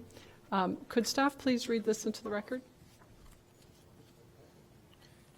Case number 24 PRS 0138, 2945 Central Street, landmark property. Ken Hazlitt, architect and applicant on behalf of the property owner, submits for a certificate of appropriateness to rehabilitate and adapt a former pure oil service station. The applicant proposes replacement windows, replacement overhead doors, and a new main entry door in the existing openings, masonry repairs, replacing the existing asphalt shingle roof with a blue clay tile roof, new copper bay and entry awning, and a wood pergola or arbor and fence at the property's south and east lot lines. The applicable standards are alteration 1 through 10 and construction 1 through 16. Hi, if you could please just introduce yourself and then tell us about your project. Sure. Okay. Is this good volume? Okay. I'm Ken Hazlitt. I'm an architect based here at Evanston. And if this process, Kate's explained it very briefly. My client, Al Steppen, has a contract to buy this pure oil station. These were stations that were built in the 1930s around the country. You know, previous to this, service stations were kind of shacks, is what they really were. And so oil companies said, we want to give some sort of character. And the Pure Oil Company adapted kind of an English cottage design. So the people would recognize when they saw this English cottage, hey, that's the Pure Oil Station. And I'll stop there and get filled up or whatever. And I educated myself due to this project. I started by going to the Evanston History Center, which is a great place for any landmark building in Evanston. And I found about pure oil stations, but I also found the original building permit, 1938, for when the building was constructed. Then in 1959, an addition was built. You can see it if you on the drawings, and I'll point it out to you. It was basically a concrete block box built at the back of it, but that's part of the structure now. That's all there is to it. In 1977. It was applied for and made a landmark structure. It's not in the landmark district, it's not surrounded by landmarks, but it's a landmark structure. And I think it deserves to be. The good thing about this is that, sorry that the picture is so bad, it shows what the building looked like in 1977, what it looked like. So what I found out was that there's a whole fraternity of these pure oil stations around the country that are either falling apart, like this one right here, sorry to say, or have been kept in good shape or have already been renovated. And we would like to have this join that fraternity. They would like to reuse this structure, maintaining it as kind of a jewel box, preserving it and restoring it to its original condition. We're not going to make any new window openings, not going to close up any new window openings. There is one through-the-wall air conditioning unit that would be filled in, taken down and filled in. That's an addition. And have the brickwork cleaned, tuck pointed, repainted, although it was pointed out to me that there's a staining method that might be more environmentally friendly, and I'd like to have the option of looking into that. So it might want to say painted / stained. The roof, the roof is currently asphalt shingle but originally it was blue clay tiles. And I included, can I pass this around? Is that okay? Can I start down here? There you go. I got that from Hanson Roofing because they're good roofers here in town and I use them. Anyways, I included in the packet here, Kate, I don't know if you want to forward to it or not, some examples of other pure oil stations from around the country. They're kind of towards the end, so oh my. And here we are, that one, if you go back there. So the idea is not to change the structure, but to restore it to its original condition, so that as you approach this, it becomes the feature, the main feature focus, the appearance would be a restoration, not a renovation or a change. But it is an adaptive reuse. It would be on the inside, and we'll come in for a separate permit on the interior because they're not exactly sure what kind of restaurant this will be right now. But nothing will be changed on the exterior during that. I just want to, I'm sorry, just for the record, this is page 84 in the packet, this picture that we're looking at. The other thing that we'd like to do is surrounding this building on the, I guess it would be the south and the east side, is just a sea of concrete and kind of derelict cars. Well, those would go away, thank God. And what we'd like to do is construct something more than just landscaping, just something more than a hedge or whatever. So what we're proposing is a lightweight trellis with a fence that would kind of envelop and define it. It would create a forecourt between the street, the sidewalk in the street, and the front of this building. And that would be, oh boy, oh thanks, that's so much better looking. What page is that now? That we're 76. 76. That would this forecourt would be outside seating in the summertime. Of course, we all live here in Chicago. We know this is not wintertime seating. This is the summertime only. But it makes a transition between the public space of the streets surrounding it and the private space of the inside of the restaurant and such. So I would like to have the approval to do this because it's something more than just landscaping, but something less than a building. It's the most lightweight structure I could think of to make this enclosure, the trellis and 3-foot-high fence and such. It would be painted white and ideally we would plant ivy, and the ivy would grow up so that this would soften this over time and be something, not just this white, like the white painted brick of the building, but it also would have a green ivy or grape ivy or whatever on top of it. I think that saying basically we would restore it with using new wood windows. Marvin does make new wood, ultimate all wood windows, and they make them in any size you want, and we'll pay them to make them this double hung. If it's double hung, it'll be double hung or a door. If you look at the examples of other pure oil stations around the country, virtually every one of them had these copper details. Copper downspouts, a copper canopy over the front door, and a copper bay. This building did not. I think that's, I'm not trying to propose, I don't think that we should be super rigid in the restoration. I think these actually are beautiful details and occur in almost all the other pure oil stations. Not all, but almost all. So I'd like the approval to add these details to here because those parts, the existing front door and big kind of large plate glass window in the front, they're in bad shape and they need replaced. And I think we should replace something that's a little bit of an improvement. The overhead doors would be new. I would like to use good aluminum. They are aluminum, but when they're painted, they would be painted blue to match the roof. I continue to look for good wooden ones, but I can't seem to find if you want the good weather stripping on them, the overhead doors are made of aluminum today, is what they are. I'm trying to think if there's anything else I should mention on this. I think I've mentioned the critical features, and I'd be willing to answer any questions that you'd like and such on this. With the parking, there's very little parking requirements for this. But zoning, they've done an analysis. There's in the back, there's on the plan, and the first, there's a handicapped parking spot. And the requirement of one other, we've provided 4 because there's space for them there. Okay, questions for the applicant? Oh, I'm sorry, go ahead. Hey. Really a very simple question that's slightly the margins. In the corner there is a really amazing sign. I can't remember what it says, but it's a really nice piece of Americana. Is the plan to keep that? I can understand if you're going to tell me it's got to come down, but if it does come down, is it going to be reused in some way?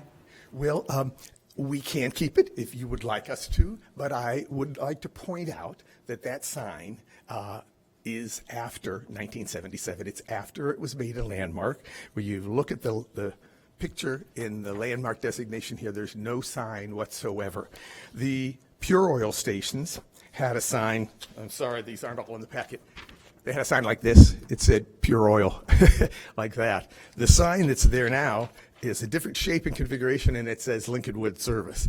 Of course, we could keep it, and if you feel that it's valid and want us to do so, no problem whatsoever. It doesn't change anything. It would be in the far corner right there. But I didn't include it because it's a post-1970, it's a post-landmark designation item, and so I felt it was kind of dissonant, although an interesting piece of Americana, kind of dissonant with the original design. It's just me. Oh, I'm sorry, that's not my job, is it? Let me just make sure, did he answer your question? Yes, he did. Okay, all right, great. Go ahead, Charles. Oh, well, my question is, you're referring to it as a piece of Americana, but certainly as a piece of Evanston-icana, is that a word? I got you, Evanston-icana. I mean, we all are very familiar with this building. Of course. I'm personally absolutely delighted that this is happening. It's nice that somebody wants to preserve it and restore it. Yeah. I am kind of interested why you would paint the arbor and not use like cedar or some kind of natural material. Well, it would be material. cedar, but we would paint it. I think that makes it a little more abstract and a little more fade in, blend in with the building, which is white. We certainly could leave it cedar. I would paint it white myself. And I also think that if we can get the ivy to grow on it, there's something nice about the contrast of the white and the green and such out there. Not for the cedar. Yeah. I mean, not for the ivy would much prefer to be growing on Yeah. wood than I paint. got you, right. It is wood. But I like the white, but I would go with, if you feel that's a critical difference, we could make it cedar. I have a question. In the rear back addition, you have delineate restrooms. So is that restrooms for the staff, so that is no exterior door, or is that a restroom that the patrons can go to, and On will the there be a plan, door if for You it? can change to the plan. Really, I shouldn't put anything on the interior right now, but I wanted to give you just a general idea that the dining room would be the front old Pure Oil station. By the way, I refer to this project in the office as the Pure Oil Cafe. I'm hoping they'll use that name. And then in the back, that's the addition for 1959. And that would be the kitchen and the restrooms for the clients. Not for, I guess staff could use them, but it's basically for clients because there's going to be required regular and handicapped washrooms here, and those are provided, yeah. So would there be a door then added to that? From the dining room, not from the From the outside. dining, so from Yeah, the interior? you got it. Okay, You so go with in the there, exterior there'd be a would hall. not have No, anything punched no. through? Okay. There'd be no changes to the exterior. We're not going to change the exterior, just a restoration. There are some interesting windows also facing west. You can see them in the elevation there. They actually can be salvaged. They're metal for some reason. None of the windows were metal in this, but these two windows facing west. And they're good enough shape that we can scrape them, paint them, reglaze them, and save them. So those will be saved because we can. The other wooden windows, they're such bad shape. They're falling out of their frames. I have a company in Skokie that restores windows, and I've used them before on other landmark properties, but these are just so bad that I don't think they can do them. Beth, you had a question? Go ahead. Yeah, in particular, because this is a landmark, could you talk to me about how you're addressing standard 5, the rhythm of spacing and structures on streets with the pergola around the perimeter of the lot, and how, from the pedestrian's view, that's going to interpret their view of the building and the setback of the structure, and just how all of that fits. That's one of the standards I'm having trouble reconciling, and so I'm curious how you, what your take is on that. Well, And I'm so sorry. I just want to clarify, this is standards for review of construction, number 5, not alteration. yeah, sure. Yeah, okay. go ahead. Construction, because it's a new pergola. Yeah. Yeah. Right. What we have there are a series of, I think of them as outdoor rooms or bays where a table is set into everyone. So the rhythm is established by kind of the size that we need to have a table. It's a table for 4 people. Each one of those bays, as it moves down Hurd Street, which is to the right here, or along Central Street to the left and such. So really the rhythm is by the determined, they're not larger or smaller because I tried to make each one relate to a table and 4 or 6 chairs, so you create this kind of like a little, almost like an exterior booth, or that you would sit your own little space among this larger space and such. And it's broken at the entry, but I didn't want to make too much deal of the entry because I didn't want to create too much deal on this on the trellis. I wanted the trellis to be kind of just these arms that kind of just enclose that currently sea of concrete. And how is that compatible with that corner lot? Well, I think what it does is it acts as a transition from the kind of openness of the street, and it creates this transition. It's almost like as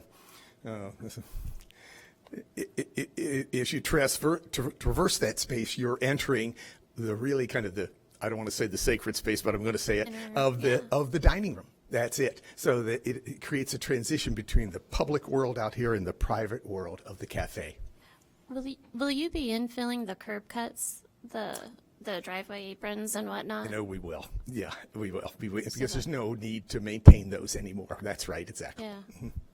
All right, thank you. Yeah, sure. Ken, one thing that I thought was, at least for me, was somewhat compelling in the standards that you listed in the application was the rhythm of spacing of the existing structure to the west and trying to maintain that wall of continuity and that street wall Yes. and kind of simulating Sure, that right. instead of with a physical Kind of, structure with. Right, exactly. And the trellis helps you do that. That's right, exactly. And maybe this is a non-point, but I want to mention it because I felt good about it. I got, and I'll pass this around if you want, came on Sunday.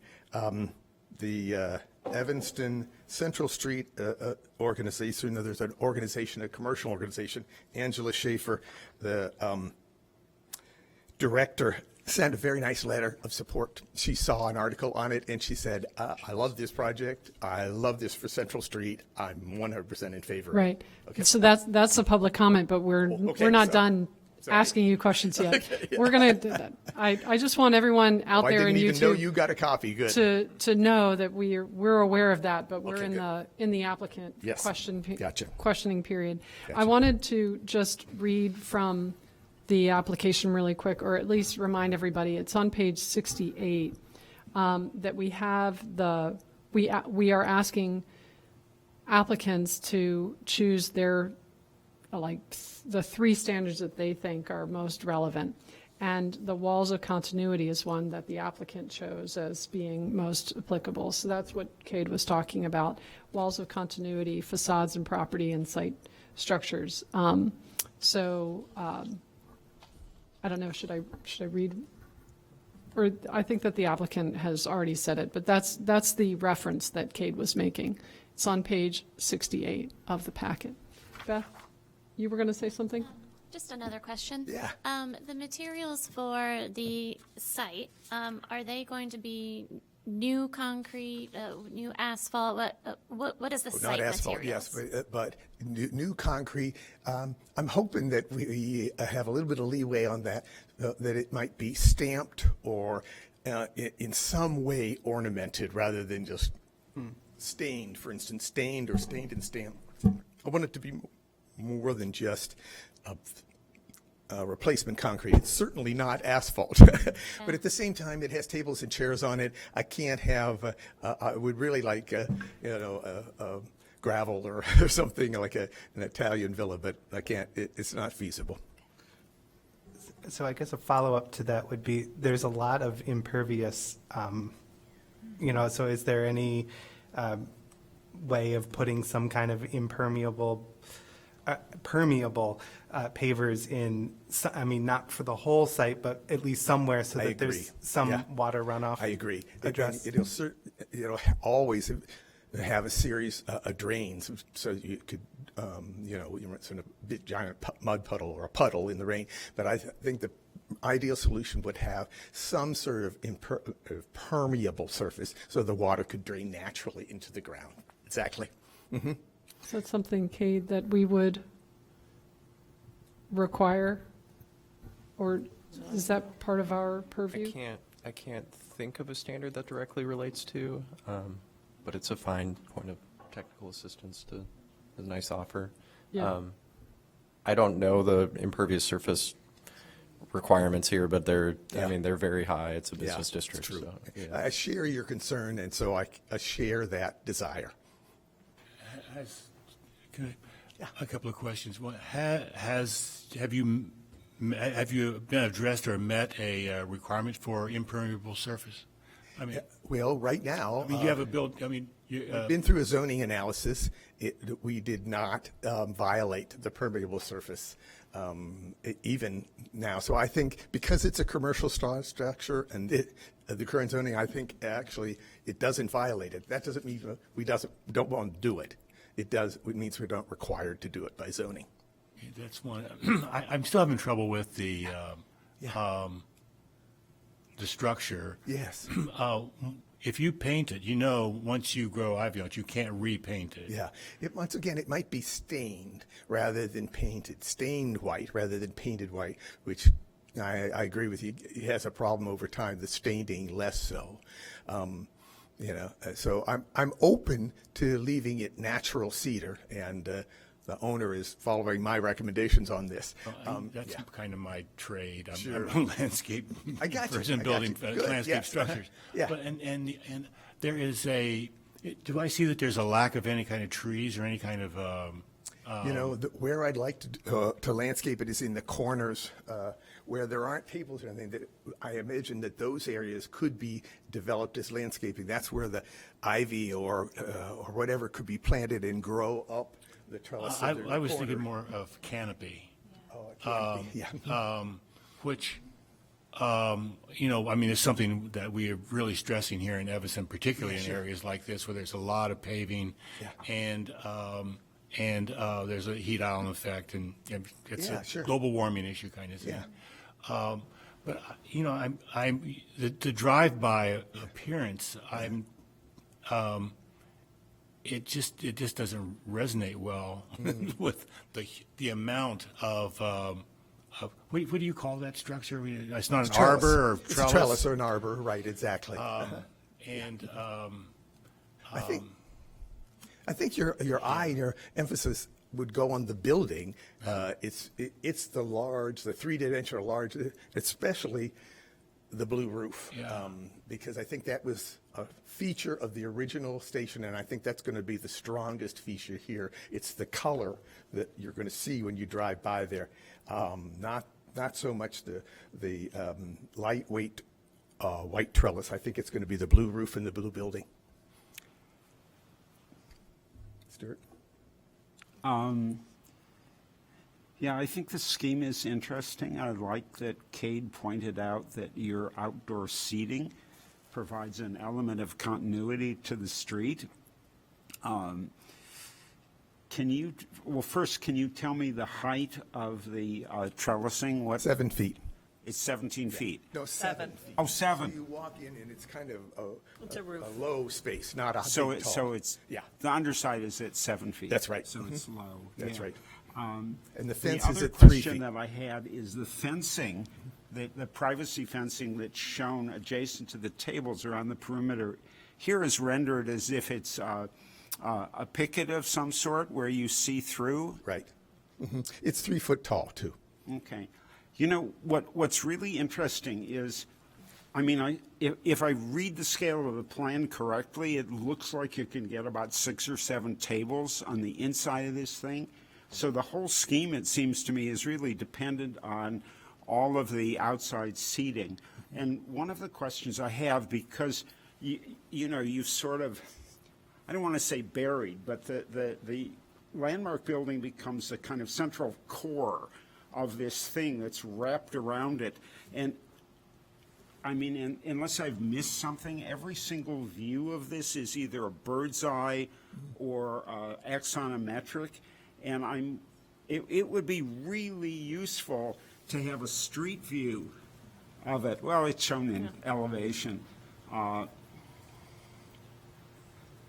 So we drew an elevation there with the trellis in front of it from Central Street. Yeah.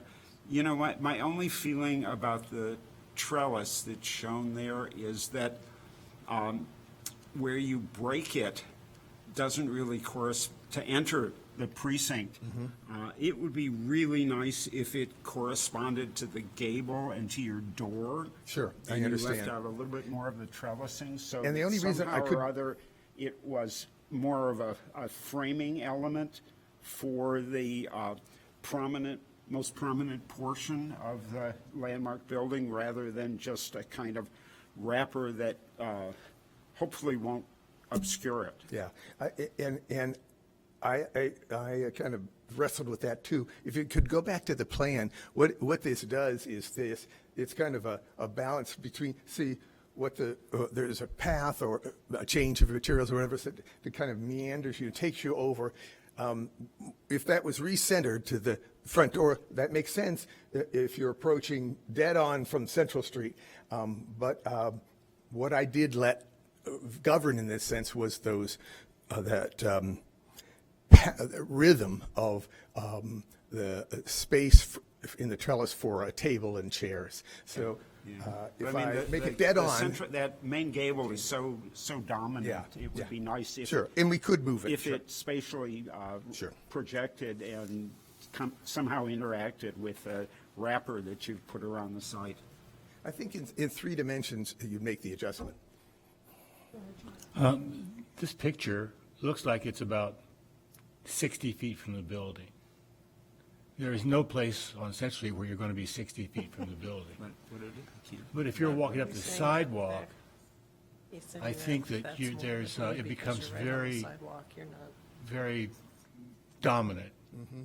Well, the Even if trellis you're is looking at it next from to the across sidewalk. the street, it takes up an incredible amount It's a of bay. You just view of the move it over. building. I don't know. See, what I'm attempting to do and what I Interesting would argue it project. does is Interesting. enclose and define that kind of amorphous space out front of that. And I think it needs that transition. I think the building is so much larger and so much more solid than the trellis. And the building, which is the landmark structure, is being restored, of course. I don't want to take away from that. The good thing about a trellis and stuff is it's a lightweight thing and it can come and go. I had a comment, a little bit different. I drove by it today, and I did feel like it was really close to the sidewalk, like on a busy street. And I think if you look at the pictures, there's no, like, there's sidewalk and then curb. There's no grass No, there isn't. separating the sidewalk from the street. So, and the setback, it's just very close to the street. Yeah. That entry, because Yeah. that building next to it where you have the trellis lining up is That's right. also very close to the Right. street. That building, that condo building comes right out to the it sidewalk. does. It's And so for me, like, this is sort of a safety Yeah. thing that I saw when I drove by. Is I, like, with that drawing, I would like to see your entry not in the front, but off to the side, because the side has a sidewalk and then a grassy strip. And if you have, like, I'm hoping you have tons of people lined up to go eat, and they would be lined up not into the street, but Yes. rather Yeah. off to the side. So that was just, I know that sort of continually will block that front, but for me, if you were going to enclose it, I personally would put the entrance off to the side rather Yeah. than the front for a safety issue, because there's really not, Yeah. I guess I'm speaking as a parent with 3 children, and that would freak me out personally, the way that is set up. Also, the comment, I just wanted to echo what Charles said about trees. The other comment is, trellises, it sounds like a lot of the seating is outside. Trellises don't provide a lot of shade. I mean, they have like broken shade. It's Yeah, not like sure. real shade. As someone, I don't know, I'm clearly look for shade a lot. If you, Yes. I mean, I'm a very fair-skinned person. Yeah. But I just maybe think about that. I would love to see trees. They take up some space, but Yeah. there's no better shade than a tree, Yeah. like I think- versus a trellis, I think foliage personally. can be added in those corner positions and maybe some other as well. I think the adding the trees, it's not a bad idea. It's good. I should say, the one thing about trees in this kind of situation is that they're limbed up. Right. So, and so they provide a view of the building in. Yeah. Now, they're going to, the roof and all that will be, as the tree grows, would be obscured. Yeah. But in terms of the street view, street effect. Yeah. And I think selectively being able to, I don't know if you've consulted with a landscape architect to be involved in this, but to provide the right size and the right type of tree that for this kind of situation that would provide accent without hiding critical Good things. point. Yeah. But from the street, Well, canvas awning. that would be, very much an advantage. Yeah. So. Gotcha. Other questions? Oh, yes. Oh, we're not having a discussion. I have a question that I think we've all kind of missed the boat. So it's beautiful. Thank you for restoring a building and saving this building, because you could always build something else there possibly. But 6 months a year, we don't sit outside. So what are you going to do with all this space that looks nice with the umbrellas and the chairs and the tables? What will become of it Yeah. 6 to 7 months a year? I think that in reality, they might very well roll up the tables that you see in the open with the umbrellas on it and such, and it becomes that transition space to the warm, cozy, hopefully warm, cozy interior space. I don't see them using this with heaters or anything like that. That's not been proposed, but I don't think it is an open space, and it is a good, fair weather space, for better or worse. That's what it is. So my point is, I think what Charles was saying, I think trees are even Adding more landscaping, important. yeah. Because it's just going to be a concrete slab. Yeah. So, Well, thank you. I think the trellis is a little more than the concrete, but I agree the landscaping adds to, sorry. Yeah. Yeah, do you have a question? Oh, no, I'll wait.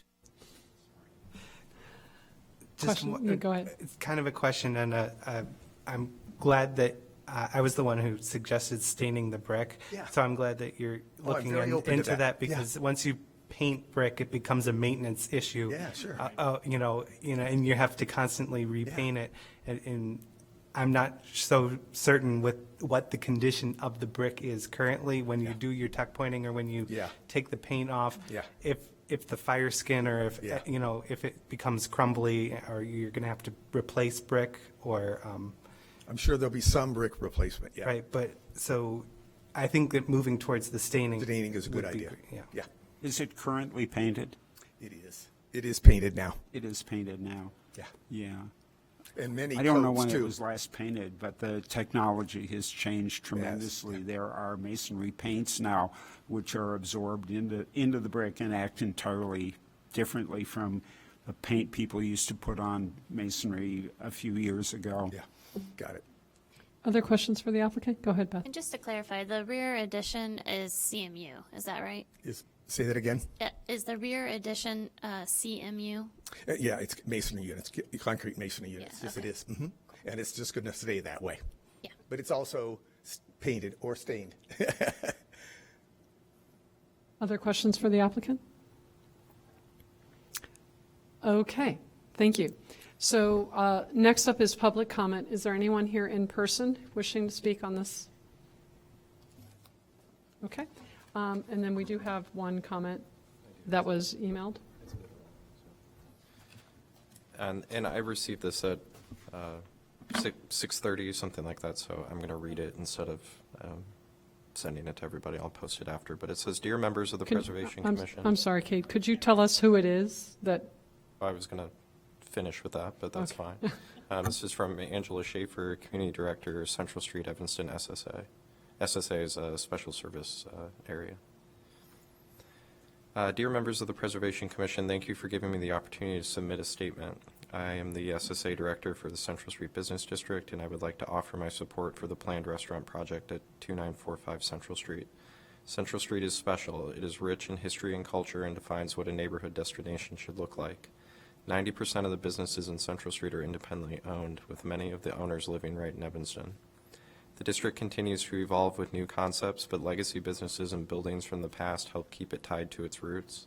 I am thrilled to learn about the restoration proposal for the Lincolnwood Service Auto Repair Shop. This project represents what makes Central Street unique. This restoration would breathe new life into a significant structure from the past and meet the needs of the community today, all while contributing to the business district's integrity. The restoration plans are stunning. I particularly like the concept of the outdoor seating, as this would bring an added vibrancy to the neighborhood. I think it's very smart use of space during the cooler months, and outdoor heaters could warm diners. In conclusion, I'd like to add that vacancy rates are low on Central Street, but business districts can never have enough restaurants, and we need more. Restaurants are anchor tenants that bring people and communities together and help drive surrounding business. The west end of Central Street is growing, and with a project like this, it would help bring even more added vibrancy. Thank you for your time and consideration. Okay, thank you. Was there anyone else, or was that was it? Okay. So we're going to close that portion of the presentation, and then it is our opportunity to deliberate. Does anyone want to? Stuart, go ahead. Oh, okay. Yeah, I want to compliment you for a really kind of innovative way to adaptively reuse and save this interesting structure. I sort of agree with the comments here, and I have my fingers crossed that your project and its owner will succeed, as opposed to having to go to Arizona for the winter and close the restaurant when it snows. Again, I think that unless they do a fabulous carry-out business, the interior seating is not going to support the restaurant, but none of that is our purview or our concern. The thing I would like to weigh in on, and I do think that the outdoor seating, the arbor and the trellising, to define the edges of the site and the space that the building sits in is a really clever and inventive move, especially considering it gives you kind of a defined area for seating. The street side does face south, so your owner may want to consider a way to mount canvas awnings in portions of the trellising. Having said that, I would like to weigh in on the history of American arbors, trellises, and porches. And I know that everybody goes, ugh, when you suggest painting wood, but, you know, in my opinion, it should be painted white, like the building, and it's a maintenance problem, and I know the wood doesn't breathe and all of that, but there is a visual history of porches, trellises, and arbors, and they're all painted white, and I think it would be stunning to have this wrapper for the white brick building with its blue roof to be painted white. And that's not a requirement for your certificate of appropriateness. It's an opinion. Yeah, I was actually going to ask, we don't manage that, right, in terms of the painting? Yeah, I think the only time that color is referenced in the ordinance is for alterations, where it says alterations, color has to be compatible. So for new construction, there's no compatibility requirement. Other comments or parts of the deliberation? Charles, you look like you want to talk. Yeah, one of the things that's kind of changed about this kind of structure, first of all, I think it's a wonderful idea. I totally love this, saving this building. But I do think that they will find winter uses for it. Maybe a holiday bazaar area or something, you know, for Christmas. But the difficulty is going to be if it's like a concrete, a flat, impermeable surface that has to be salted, for instance. And one thing is that permeable material is much safer and easier to manage in wintertime. So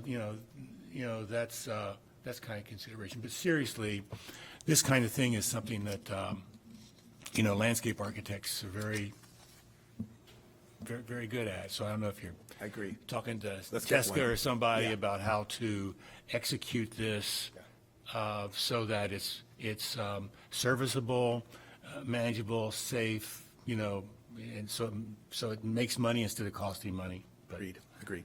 Charles, I have a question for you about permeable surfaces. Are they cooler than this would be? Permeable? I'm sorry, permeable are much soft, are much Cooler, right. they move water through them. There's actually movement of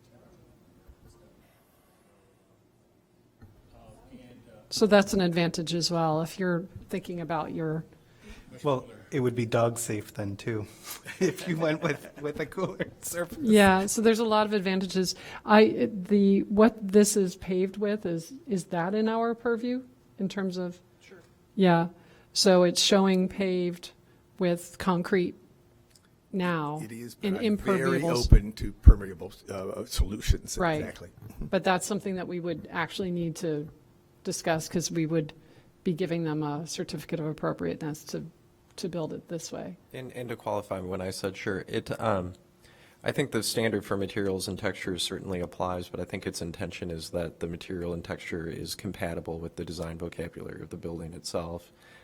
Less so, certainly there are very significant sustainability benefits, but that's not one of the standards to relate it to. So not saying it has to be permeable because of these other benefits, but saying maybe that texture is more sympathetic to the design vocabulary of the building would be appropriate. Okay. I had a quick question. So you're putting, I'm assuming, new pavers, right? Or New. Oh, yeah. new. Everything's You're not new. like using the Oh, existing my gosh, no. cement. No, Yeah, no, because no, it's no, not, no, okay. none of that. So I guess there would be an opportunity to think about, That's right, to do something more creative. yeah, since you're already replacing it, a permeable, more permeable paver. I know there's a lot on the market now that yeah. you might want to consider. I would. I was going to say that when I saw this, I was so excited. I live near this and I walk by it. What did Josh say? 1,500 times. What was his metric? I mean, just all the time I see this building, and it's asking for a creative solution. I also want to tell you, because I've done this kind of research looking up, that I was so glad to see all the pictures of the sort of examples to give us a sense of what were sort of touch points for you, and also kind of give us a sense of what you're imagining. And you put it in a good way, sort of the community that it would reflect, the wider scope. So all of that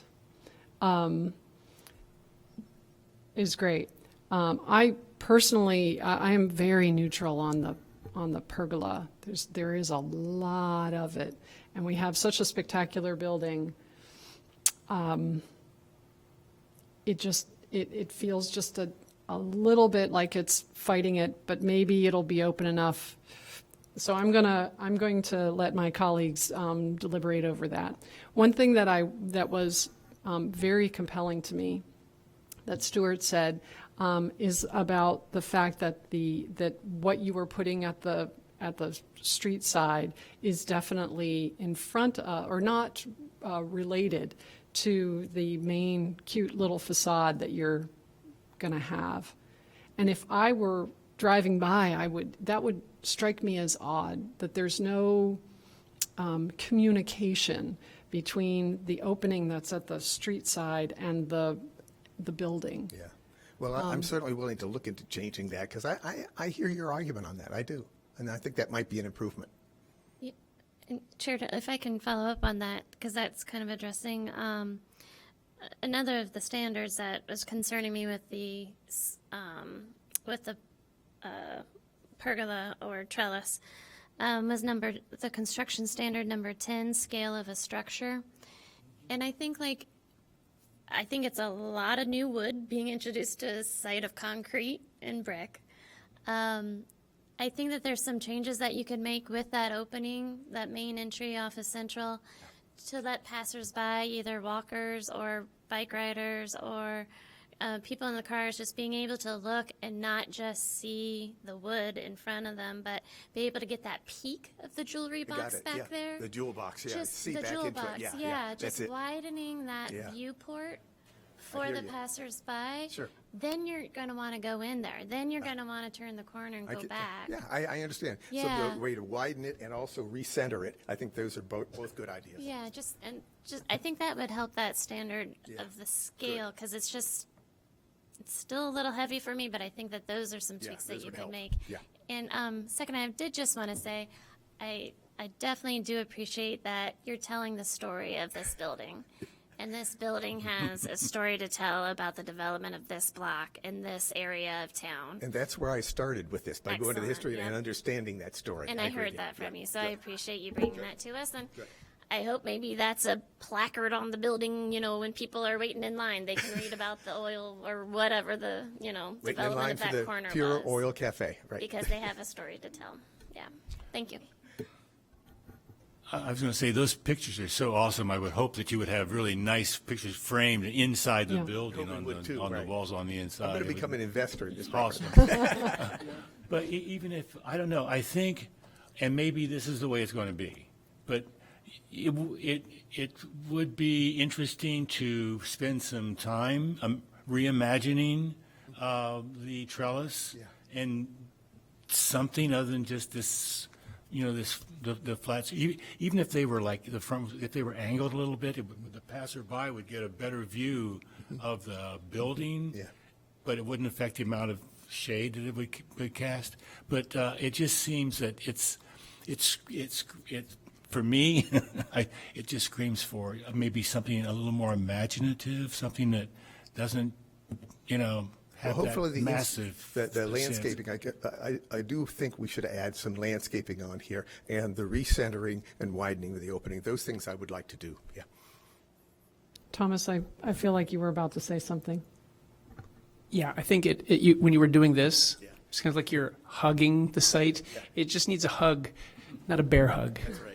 A gentle hug. Yeah, and I think the straight line is very strong, and I think everybody likes it. It's just a little overpowering, I think, and so just like if you one possible thought was if there was like if the pergola kind of stepped back and then stepped forward to the street and there was some more greenery in there, you could have kind of break down the scale a little bit because it's a very strong element, and I think what you're hearing is it's a little stronger than the building. So I think by stepping some of those modules back, which give it a great scale, which is beautiful, just kind of step it back where you could put some planting, which would provide some shade, which diners would appreciate. And also I think when you're eating right on a busy street, sometimes it's nice to have a little bit of a buffer. So finding that balance between the street wall and the kind of everything that the pergola does with a little bit of relief. Heard. Is that, for the fellow architects and designers, is that 3-foot fence, is that required? It is not. No. Oh, sorry. And there's no issues with wood being right on the lot line, There isn't. building code wise. It's actually slightly back. I know this seems funny, but if you turn to the plan, it's 1 foot 8 inches back. Okay. Yeah. So how would you all feel if it just didn't have the fence? Would that? No. I think if it No, didn't have what? the fence, you'd feel like you were eating on the sidewalk. No, and it I know would there be are lots replaced- of cafes where you eat on the sidewalk, but I think it's an important element of definition. Yeah, but I hadn't actually finished my I'm sorry. comment. If it, perhaps the fence goes away and then there's like planters or something that is softer and not as like built.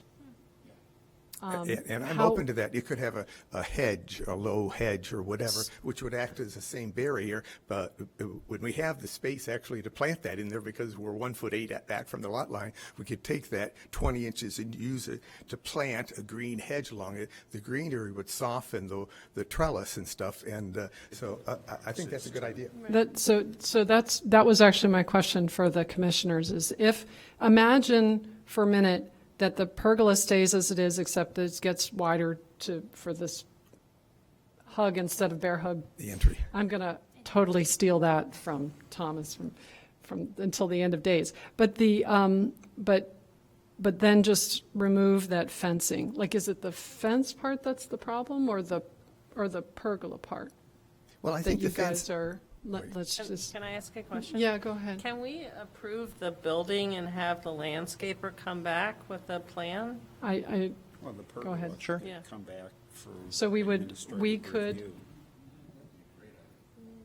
Okay, now I thank you for asking that question, because I actually thought we had to, and I was trying to find a way to help them. Somebody over here was going to say something. Go ahead, Amanda. No, I like the idea of splitting it up. I mean, if we all agree, I don't think we've had many comments on the building. No. Everyone's pretty much on board with the tile and the copper and all the things you're doing to restore it personally. I would just advocate for an entry on the other side as well. That's all. If you could do it. I'll work on it.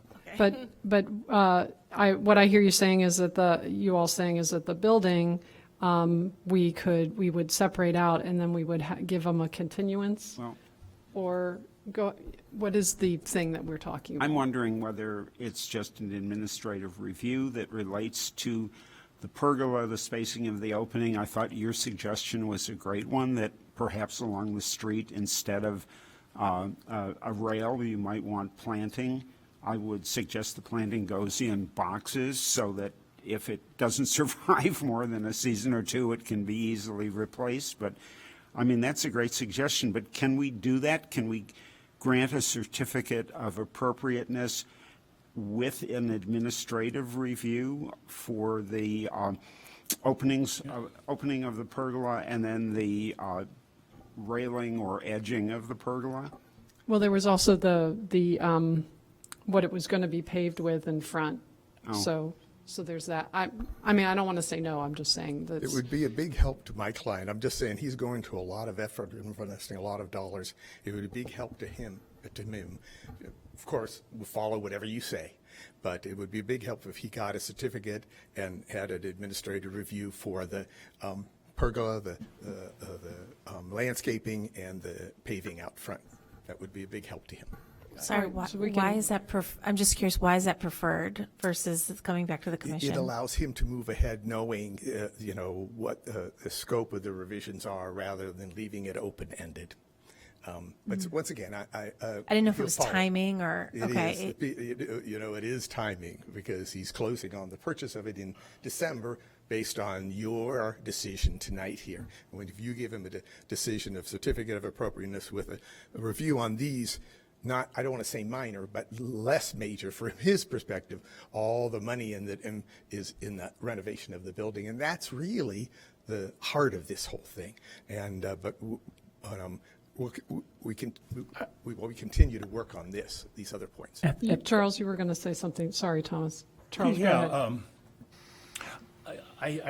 There's a lot of other stuff going on here, and that is because it's a historic building, and because it's on a very visible site in a very visible part of town, the way that's packaged and presented is important.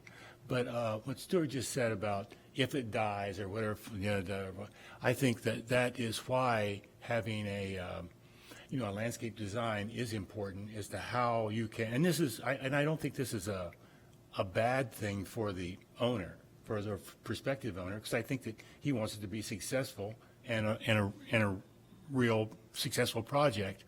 That it would, what's the surface going to be?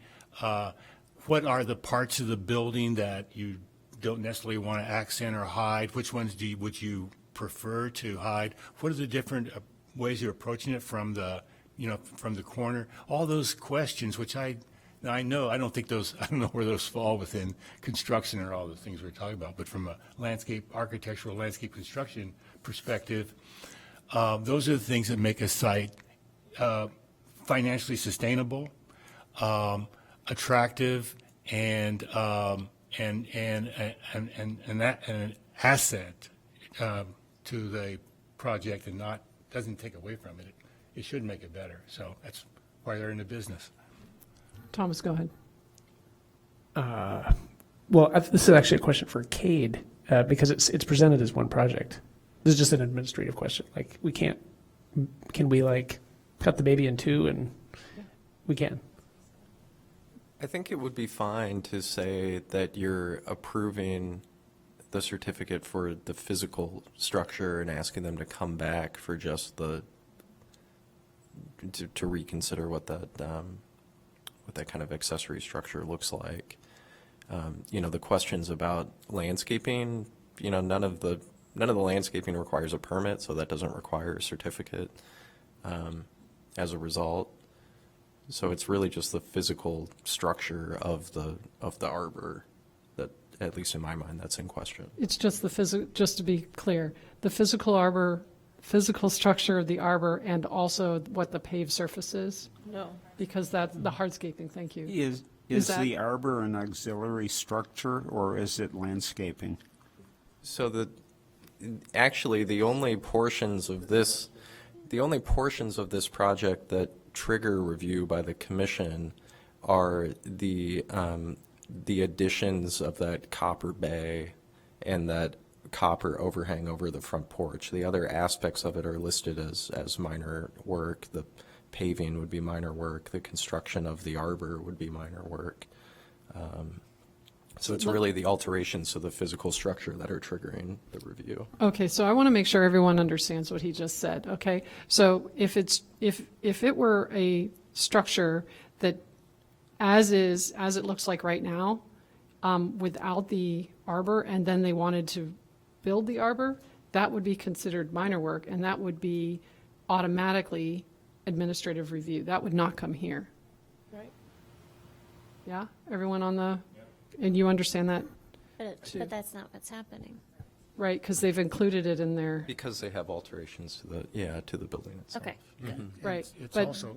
But so- they've included something in their packet, which is actually minor work, if it were separate.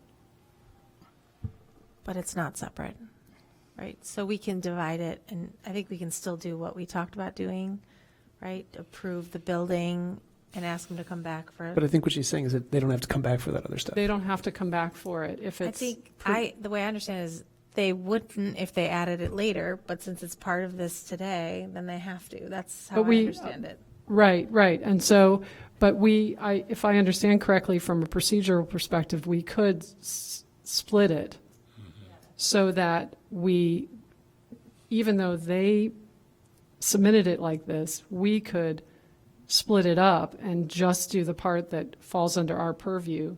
And then when they want to build the arbor, that would be its own thing, and that would be administrative review, right? But I think that's an important thing that I think some folks want to see it come back, but what you guys are suggesting is splitting it in half. They don't have to come back. And Well, I'm if okay we with split that. it in half, then the arbor and the landscaping would be administrative Yeah. review. Right. So how is that effectively different than saying, let's give it a certificate of appropriateness and ask that the arbor come back for administrative review? I mean, Yeah, it's because some people, because the other option is to actually ask them to come back here to get review of the arbor. In other words, the pergola. The pergola is minor work. So if we ask them to come back, we're reclassifying it as major work in order to. Yeah, the only way I could see that working is if you're conditioning the approval. You're basically, I mean, the way the ordinance works is anything that's listed as minor work, I can always defer that to the commission. I always have that ability. So if that's what the direction the commission was providing, I could always defer that when it comes in a more refined level to come back. Can I say something? But typically, that wouldn't be the case. Cade, what would Two- the two- nom- two what- things, what would two the things. motion be? Hold on, we Sorry. have two, sorry. Yeah. We have Yeah. two separate things. Charles, I think you were speaking first. Yeah, how, one thing is, how would it be treated if it was, we often talk about fence, for one thing, and this becomes somewhat of a fence. But I know in landscape architecture, I was taught that a pergola is connected to a building as part of construction, whereas a arbor is not. But I don't know how you define that, but that's it. Fence, pergola. How do I define what's? Well, one is, if this was a fence around a property, how would we be dealing with that? Because it is there's a fence. Applications for fences are minor work. Okay. And the other thing is, we don't need to discuss. Okay. Go ahead, Stuart. I was just going to ask Cade, based on what you said, what would how would we word I think you're just providing that direction to me. So the commission is the one that creates the rules of circumstance for how things are reviewed. Yeah. It doesn't go into a tremendous amount of detail in the ordinance. Other than that, the commission has created this very lengthy matrix of major versus minor work. But the commission's also empowered to, make those rules of circumstance and provide direction to say that they want something. I mean, my sense is what Ken wants to walk away with is approval for the building so that he can move forward with the work required to start the construction for the, rehab and adaptive reuse of the building. So how do we word all of this in terms of what we're giving him and what we're not giving him? I don't understand how it will work. I think you would have to approve the application without construction of the pergola. So you're removing that from it, and then you're providing some kind of direction to staff through when they come back or not. I don't know that there's consensus on that, but that they either come back or that they just file in another application and it's treated the way that this would be treated on other properties. Which is that it would be minor work. Correct. Yeah. Yeah. So do you all understand? Does everyone understand what he just said? You, go ahead. Do you have your microphone on? I'm sorry. So they're saying that we could approve the building construction flat out, and which I don't think anyone has a problem with. And then they would come back with the outside structure for what purpose? Yeah, I mean, we would have to say what that purpose is, but if we only do, as I understand, we could just approve the part of this which is major work, which means that it requires full commission, which is the building. And then we could acknowledge that the pergola is minor work, actually. And so then we just ask them, give them some direction, which the architect has already said he's willing to do. Very willing. And then they would submit that separate from the major work. And because then in that process, it would be minor work, it would go to Cade.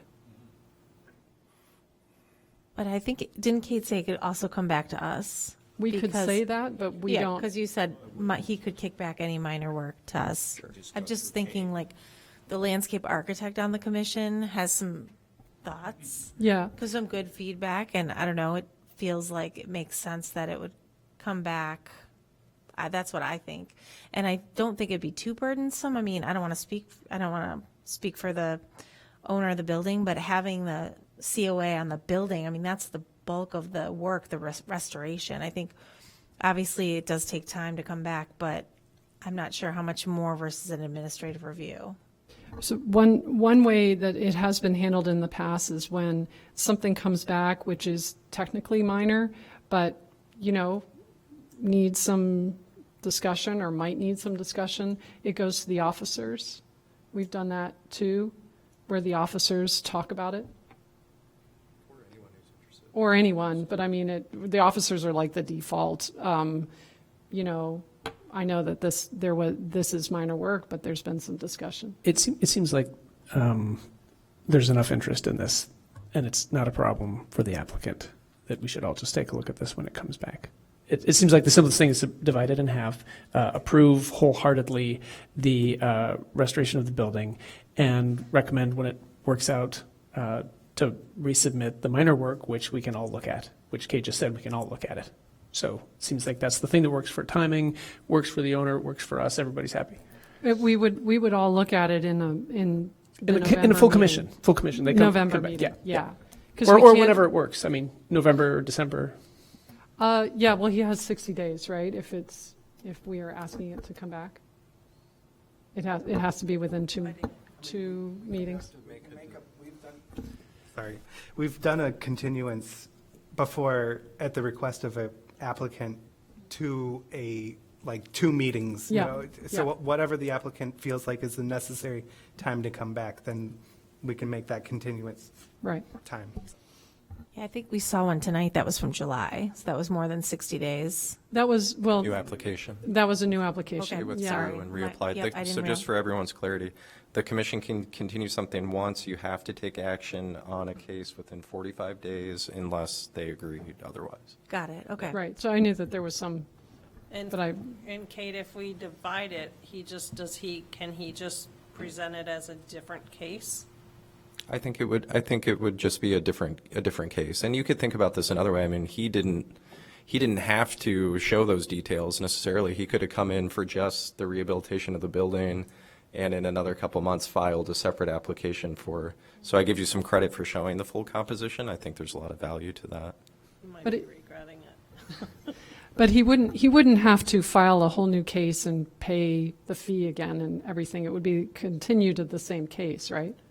Or would it have to be a I don't new? think it's continued. It would be a separate application. You're approving something by removing an aspect of it. So this case is approved. That's the final administrative action for that. And then he would refile and come back. So it's not a continuance. Guys, did you hear that? It's not a continuance, actually, from a procedural perspective. What we would be doing in that case is asking them to refile. Yeah, I'm sorry. Yeah, but I mean, aren't we asking him to come back for a full review of something that if he submitted it separately would automatically be reviewed administratively? Yes. So, I mean, I would go back to giving a certificate of appropriateness for the restoration and rehabilitation of the main structure, and then ask that he resubmit the landscape design and the pergola or auxiliary structure, whatever you want to call it, for administrative review, which is what would happen if it were submitted separately. I mean, that seems fair to me. So you guys can talk about that, because you all were talking about a different process, having it come back to the commission. So go ahead. Exactly the same, except for just instead of, we're really talking in circles here. We approve the building, and we ask that the pergola and the landscape be resubmitted or continued, however it makes sense, and then we all get to look. I think that's the only difference that we're talking about, because you're saying it comes back administrative. That's Cade. I think some folks everybody wants to weigh in on it, which I think is totally reasonable. Yeah, that would be up to Cade. I mean, in theory, he could send the resubmitted design to every single person sitting here, and we could all weigh in on it. No, we can't. That has to be a meeting. Well, it has to be, if we're going to all look at it, we have to discuss it in a public meeting, yeah. So that is for those of you who feel strongly about the pergola, the question then becomes, do you want to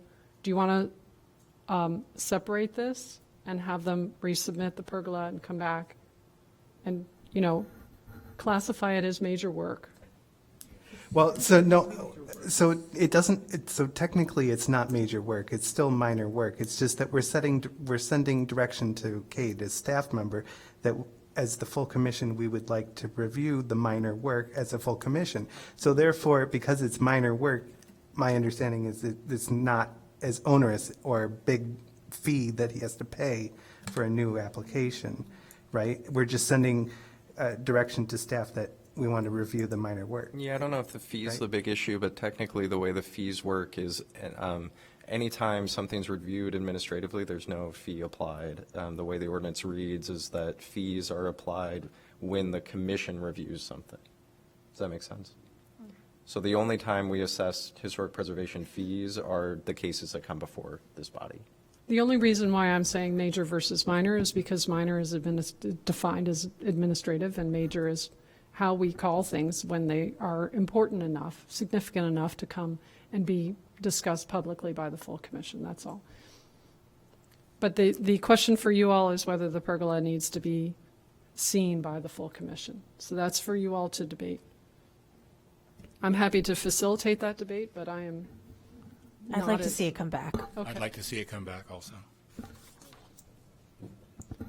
I'd like to see it come back. All right. So I think that at this point, what we do is, it seems to me, have a motion that spells out what we want to do. We would second that, and then we would have a discussion about that motion before we vote. And do we need a break really quick? Just me. Does anyone need a break before we? Okay. All right. Because I do see that it's 9:45, which is well past when we normally take a break. So I'm just seeing the time now. If anyone wants a break, now's the time, because we're moving into another. Okay. So does anyone have a motion that you'd like to try to? I'll make the motion. Go ahead. Why To don't you approve try? a certificate of appropriateness for 24 Pres 0138, 2945 Central Street, a landmark property, for the, rehabilitate and adapt a former Pure Oil service station, replacing windows, overhead doors, and new main entry door, masonry repairs, replacing the existing asphalt shingle with blue clay tile roof, a new copper bay, and entry awning. And subtracting from that certificate the wood pergola, arbor, and fence. Applicable. Oh, applicable standards, alteration 1 through 10, and construction 1 through 16. Okay. Would anyone like to second that? Second. Okay, it's seconded by Amanda. All right. So now we have that to discuss before we vote. So does everyone understand what the vote is? I feel like we should wait for our colleague so that we are all present, so we have time to discuss. So I make a motion that we're at ease until he returns. Thank you. It's wonderful, yeah. Thank you. Should we take?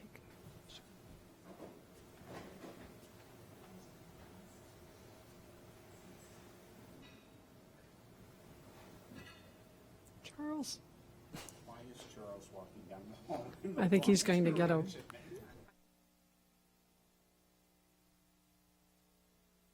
He's coming.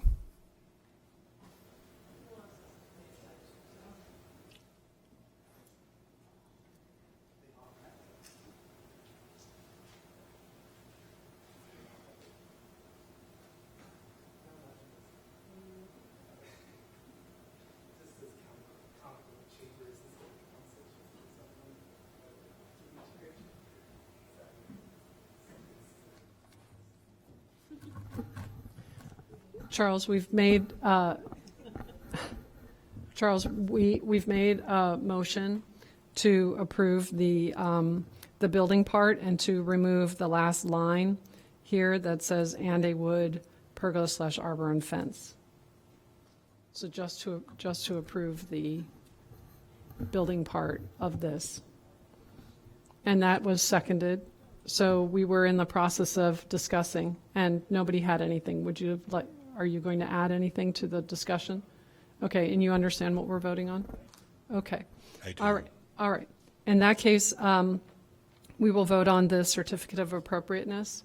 Do you want to do a roll call, or do you, those of you who feel strongly about this? I don't have a good sense.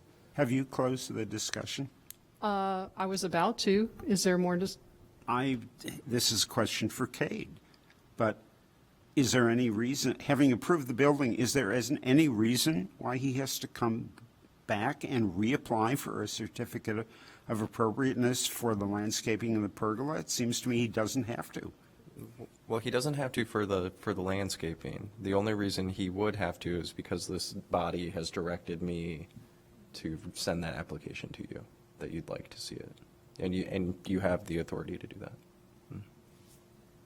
Do we need to do that in an official capacity as part of the motion?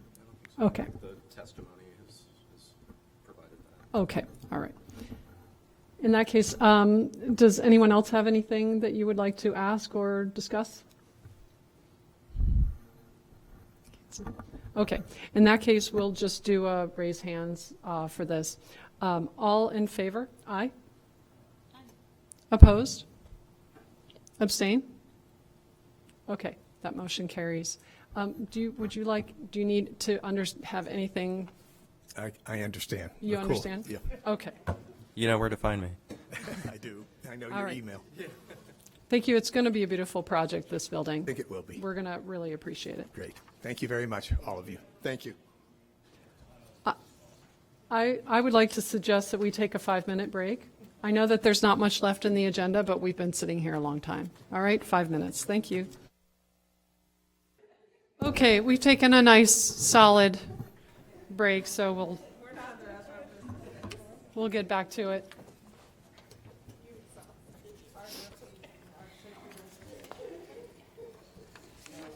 The next item on the agenda is approval of meeting minutes from September 10th, 2024. Does anyone have any comments to add for that? For the minutes from last time? Carl? Okay. Seeing none, we'll approve that, assume that that's approved. Next item on the agenda is staff reports and updates. The first one that Cade will address is the 2024 Cultural Heritage Awards. And I'll just, this is kind of a brief update, but when this came up, when we adopted it, one of the things that I thought was really kind of critical was this commission was like, hey, we're sponsoring this thing. Can you kind of keep us in the loop about what's happening? So we received 12 nominations, which is actually really significant. That's a high number. They were really diverse in the nominees and the nominations that we received. Almost every one of the themes, someone presented something for. We did assemble a jury. The jury was also comprised of some diverse individuals. So we had an artist on the jury who's done a lot of work in, actually in Evanston, but is a prominent artist in Chicago as well.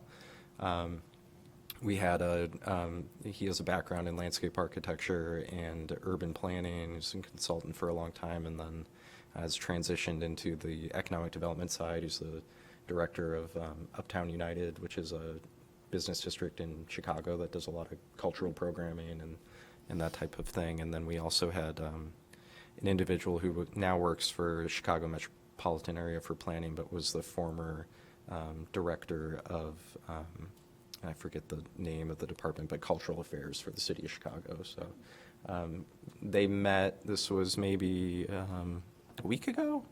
So that a week and a half ago? So we met, we visited each one of the sites that had a site associated with it. We spent probably 5.5 hours doing site visits and then deliberating.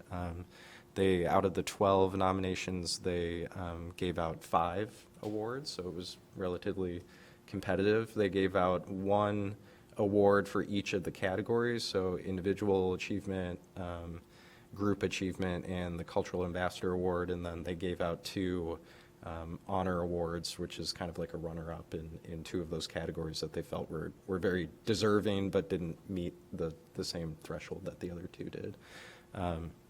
The current plan is to have those 5 nominees and their families and colleagues and friends to be celebrated at the October 28th City Council meeting, and the mayor will acknowledge these individuals, and they'll receive a certificate, a frame certificate, and then we'll set up a small room just down the hall, and we'll have a reception after, and the commission is invited to that. I think we'll probably have 30, 40 people there, so I think it should be a nice event. And I So really October 28th, in case, did you guys hear that? Okay. Yeah.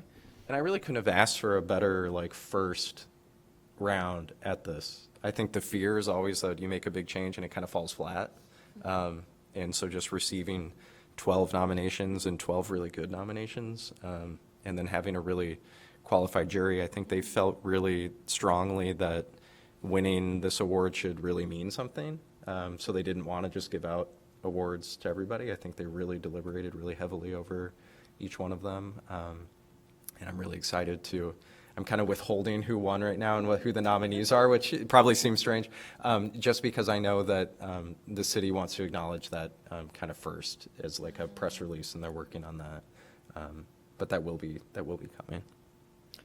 I also wanted to say that the mayor has been really supportive of this change that we made, and it just he's designated time at city council meeting to openly, publicly, in front of everybody, give an opportunity to people who are doing cultural heritage work to have front and center, and a program that the Preservation Commission has pushed forward is going to be there, something positive. It's not at city council. The Preservation Commission is not at city council because of a fight.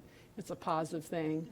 It's okay if we're there for fights too, because or advocacy. But it's just nice to every once in a while to be in front of the public for acknowledging the good, really hard work that people have done. So please come on October 28th, represent the commission, and as long as we're not talking about commission business, it's okay for us to also attend the reception. Yeah. All right, thanks, Kate. So the next item on you were done? Okay.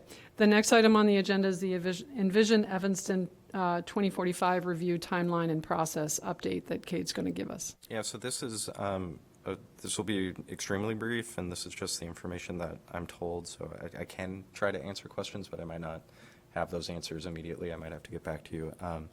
The current plan, my understanding is to have a final draft of both these documents, so the comprehensive plan and the zoning code, by the end of October, and that the commission would review those documents at their November meeting, so the November 12th meeting.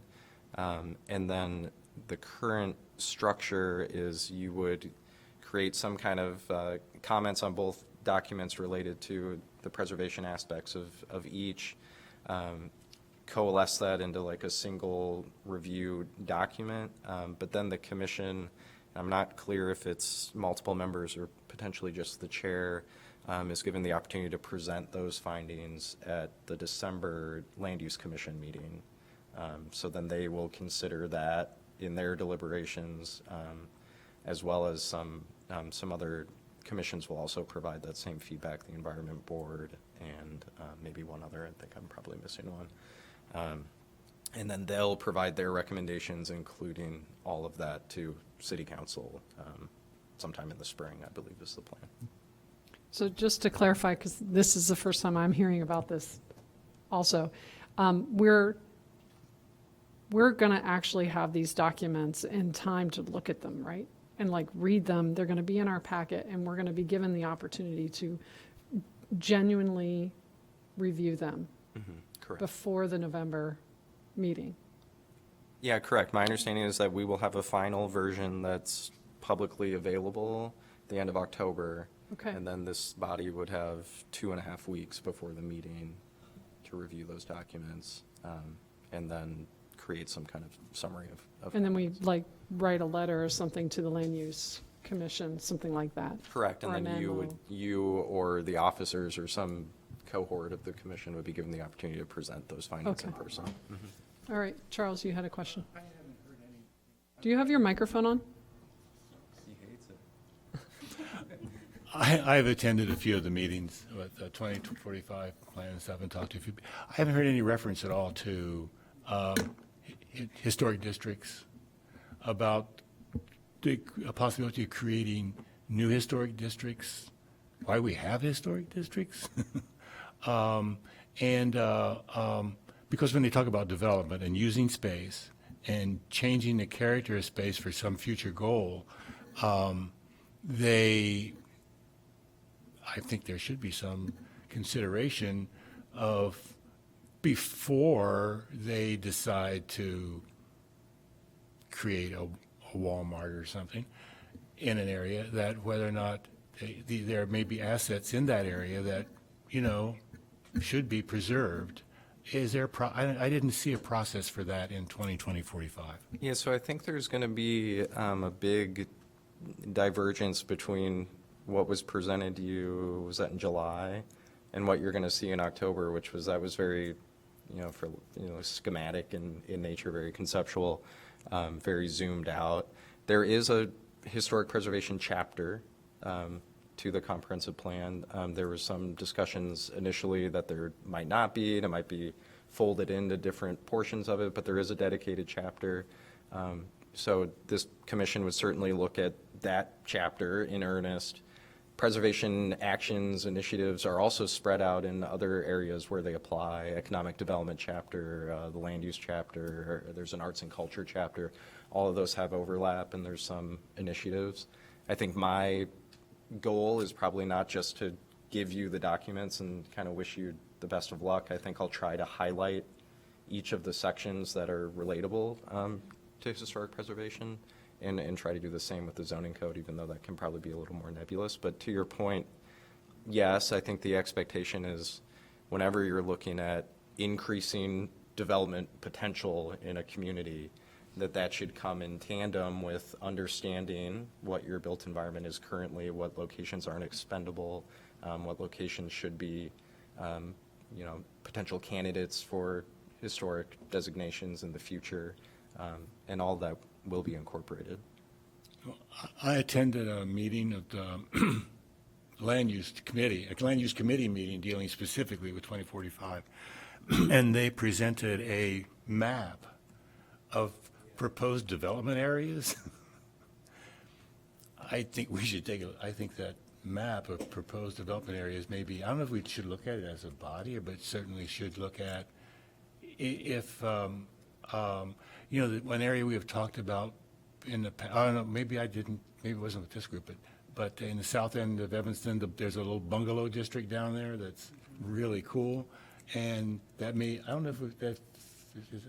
I think you're referring to the Oakton Historic District that's not local, but is Yeah. on the National Register, right? Yeah, the other, I don't, so I think embedded in that also is some kind of ongoing process, which I think you probably have for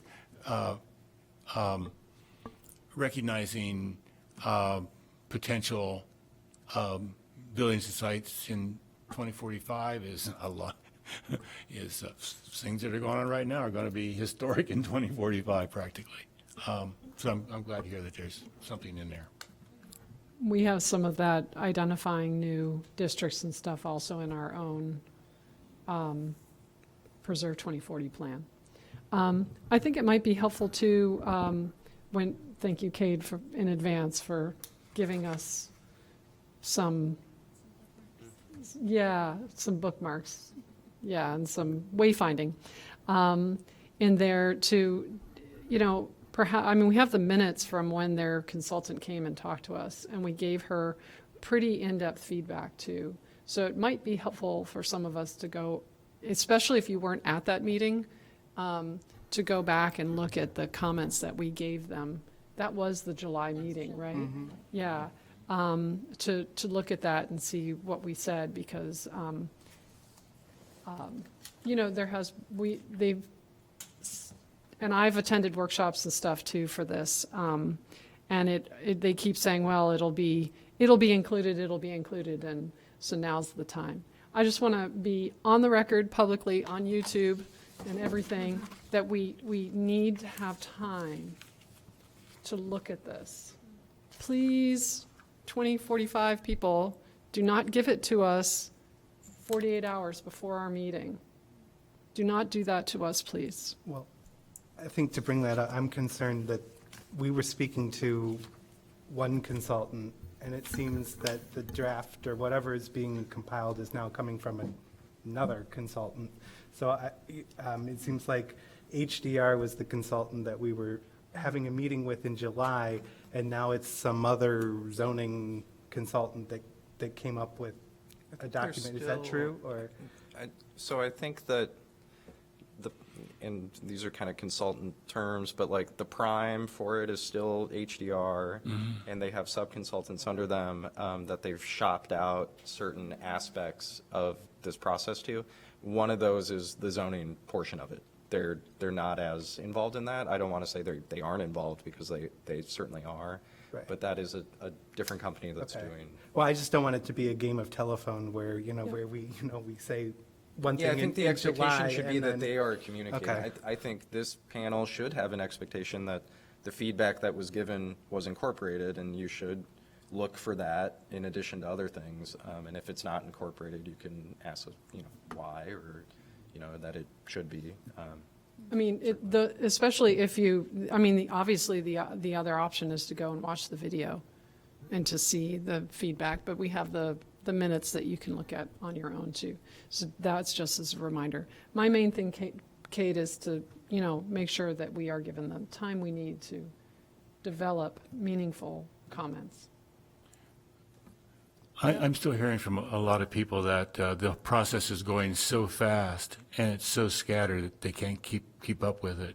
And I feel very strongly about being able to identify and set aside stuff that may not be recognized now, but has the potential to be recognized as a valuable historic asset, and at least have it kind of like pinned or booked, in the plan, so that as they do the other things, development areas or whatever they're going to do, that at least somebody can go, well, what's that pin there and go, you know, and be able to address it in a way that responsive preservation needs.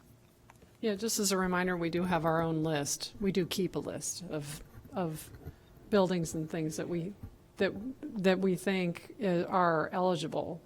Do they have it? Yes. They Do have they it. have it? Cade says that they have it, but it's Certainly not, it's not a comprehensive list by any Right, means. no. Right. That list is developed as this body does individual survey work. Right. But And so, and it is our intention to add to the list, but in the meantime, you know, these are all things that as long as we have, you know, a couple weeks to look at it, we can all make sure that we cover that. So are we given just what the related historic preservation parts of this, are we giving the whole document? I think you'll get both. I think you'll get the entirety of the documents. You know, the comments that you're providing should be through some kind of preservation lens, but I don't think it's really appropriate to say, like, you can only look at these specific sections, Right. because you might feel that other aspects of it influence, especially when you're looking at the zoning ordinance. It's not as clear cut in this is preservation related, but as you're increasing development potential in certain areas, what that does is it creates the opportunity for things to be threatened that aren't currently threatened, which then opens up the question to, one, whether that's appropriate, or two, are there ways to mitigate that through survey work, understanding the built environment better, what specific, be more targeted in what gets developed, what doesn't. So yes. The way I see it is the city's doing this big massive plan, and then there are all these other little plans that exist that may go by the wayside because they say we go by the big plan. So my hope is that all the effort that we did to put in our preservation plan, long-range plan, is integrated into this big plan so that, you know, when they say we have to go by the comprehensive plan, we've made sure that all of our key plans that we have as a body put together in our long-range plan are integrated into the city's long-range plan, so that when they say we have to go by the quote plan, when our plan isn't. The 2040, preserve 2040 And I is what you're talking about. think that's largely the intention. It's not that it's just folded in one for one, but because there's aspects of the 2040, Preserve 2040 plan that are more of a working document for this group, but there are broader goals and values and even very specific initiatives that are certainly being folded in. Does everyone know where to get the 2040 plan, to our Preserve 2040 plan? You can see that on our website. Because you could, if you want a reminder about it, it's been a little while since we talked about it, so that's on the website and you can look at it right now. And the minutes from that meeting too, if you wanted to look at it. Charles or somebody else? I wonder if, is it true, I don't know if it's true or not, but are city-owned assets, do they come under the same requirements as any other building with regarding to our responsibility? Within the two documents that we're talking about, when it talks about city facilities? Can we, if they're going to make a major change to a city-owned building, can we comment on that? Yeah, so I would be surprised, I don't know, because I haven't seen the entirety of it, so I would be surprised if a comprehensive plan would be so specific to say, like, the Civic Center is now, housing or something. But it might have a broader comment that talks about how to utilize city facilities, and that's certainly something, considering that a lot of city facilities are either existing landmarks or eligible. You mean there may be a list of things that don't apply to city, of exemptions for city buildings or something like that? No, I don't think, that wouldn't be something that would be included in this document where it's saying something like that. Does that also apply to the historic assets of, let's say, District 65, that's having difficult discussions about schools? And, I'm thinking of all of our wonderful historic school buildings that we have, and if we have an opportunity to weigh in on the use of them. I would expect the comprehensive plan portion of that to address, even if it's really broadly adapting larger institutional structures or buildings of assembly to new uses, and allowing them to continue to communicate their, their historic significance. Or it might be as specific as, look at, if there are school closures or something, look at repurposing those buildings. Yeah, certainly. Kate, right, what's the highest level of protection there is for a historic building right now? So there's a little bit of a, this is actually, I think it's kind of funny, because someone would think the highest level of protection would be some federal designation, like being a National Historic Landmark, which is the highest federal designation. The most secure protections for a landmark building are the lowest on the totem pole, and that's this body, and locally designating something, because that's where the active management comes from. That's the oversight through certificates of appropriateness, reviewing demolitions. All that's done locally. It's only done on a federal level if you're accessing federal funds, which, most homeowners don't unless they're applying for like the state tax freeze program or something. All right. Anything else? Because we are at the end of our agenda otherwise. Obviously, if you have questions when the documents arrive, we can email Kate and get some clarification. Yeah. Okay. All right. We are going to adjourn. It is 10:20 p.m. Good night, all.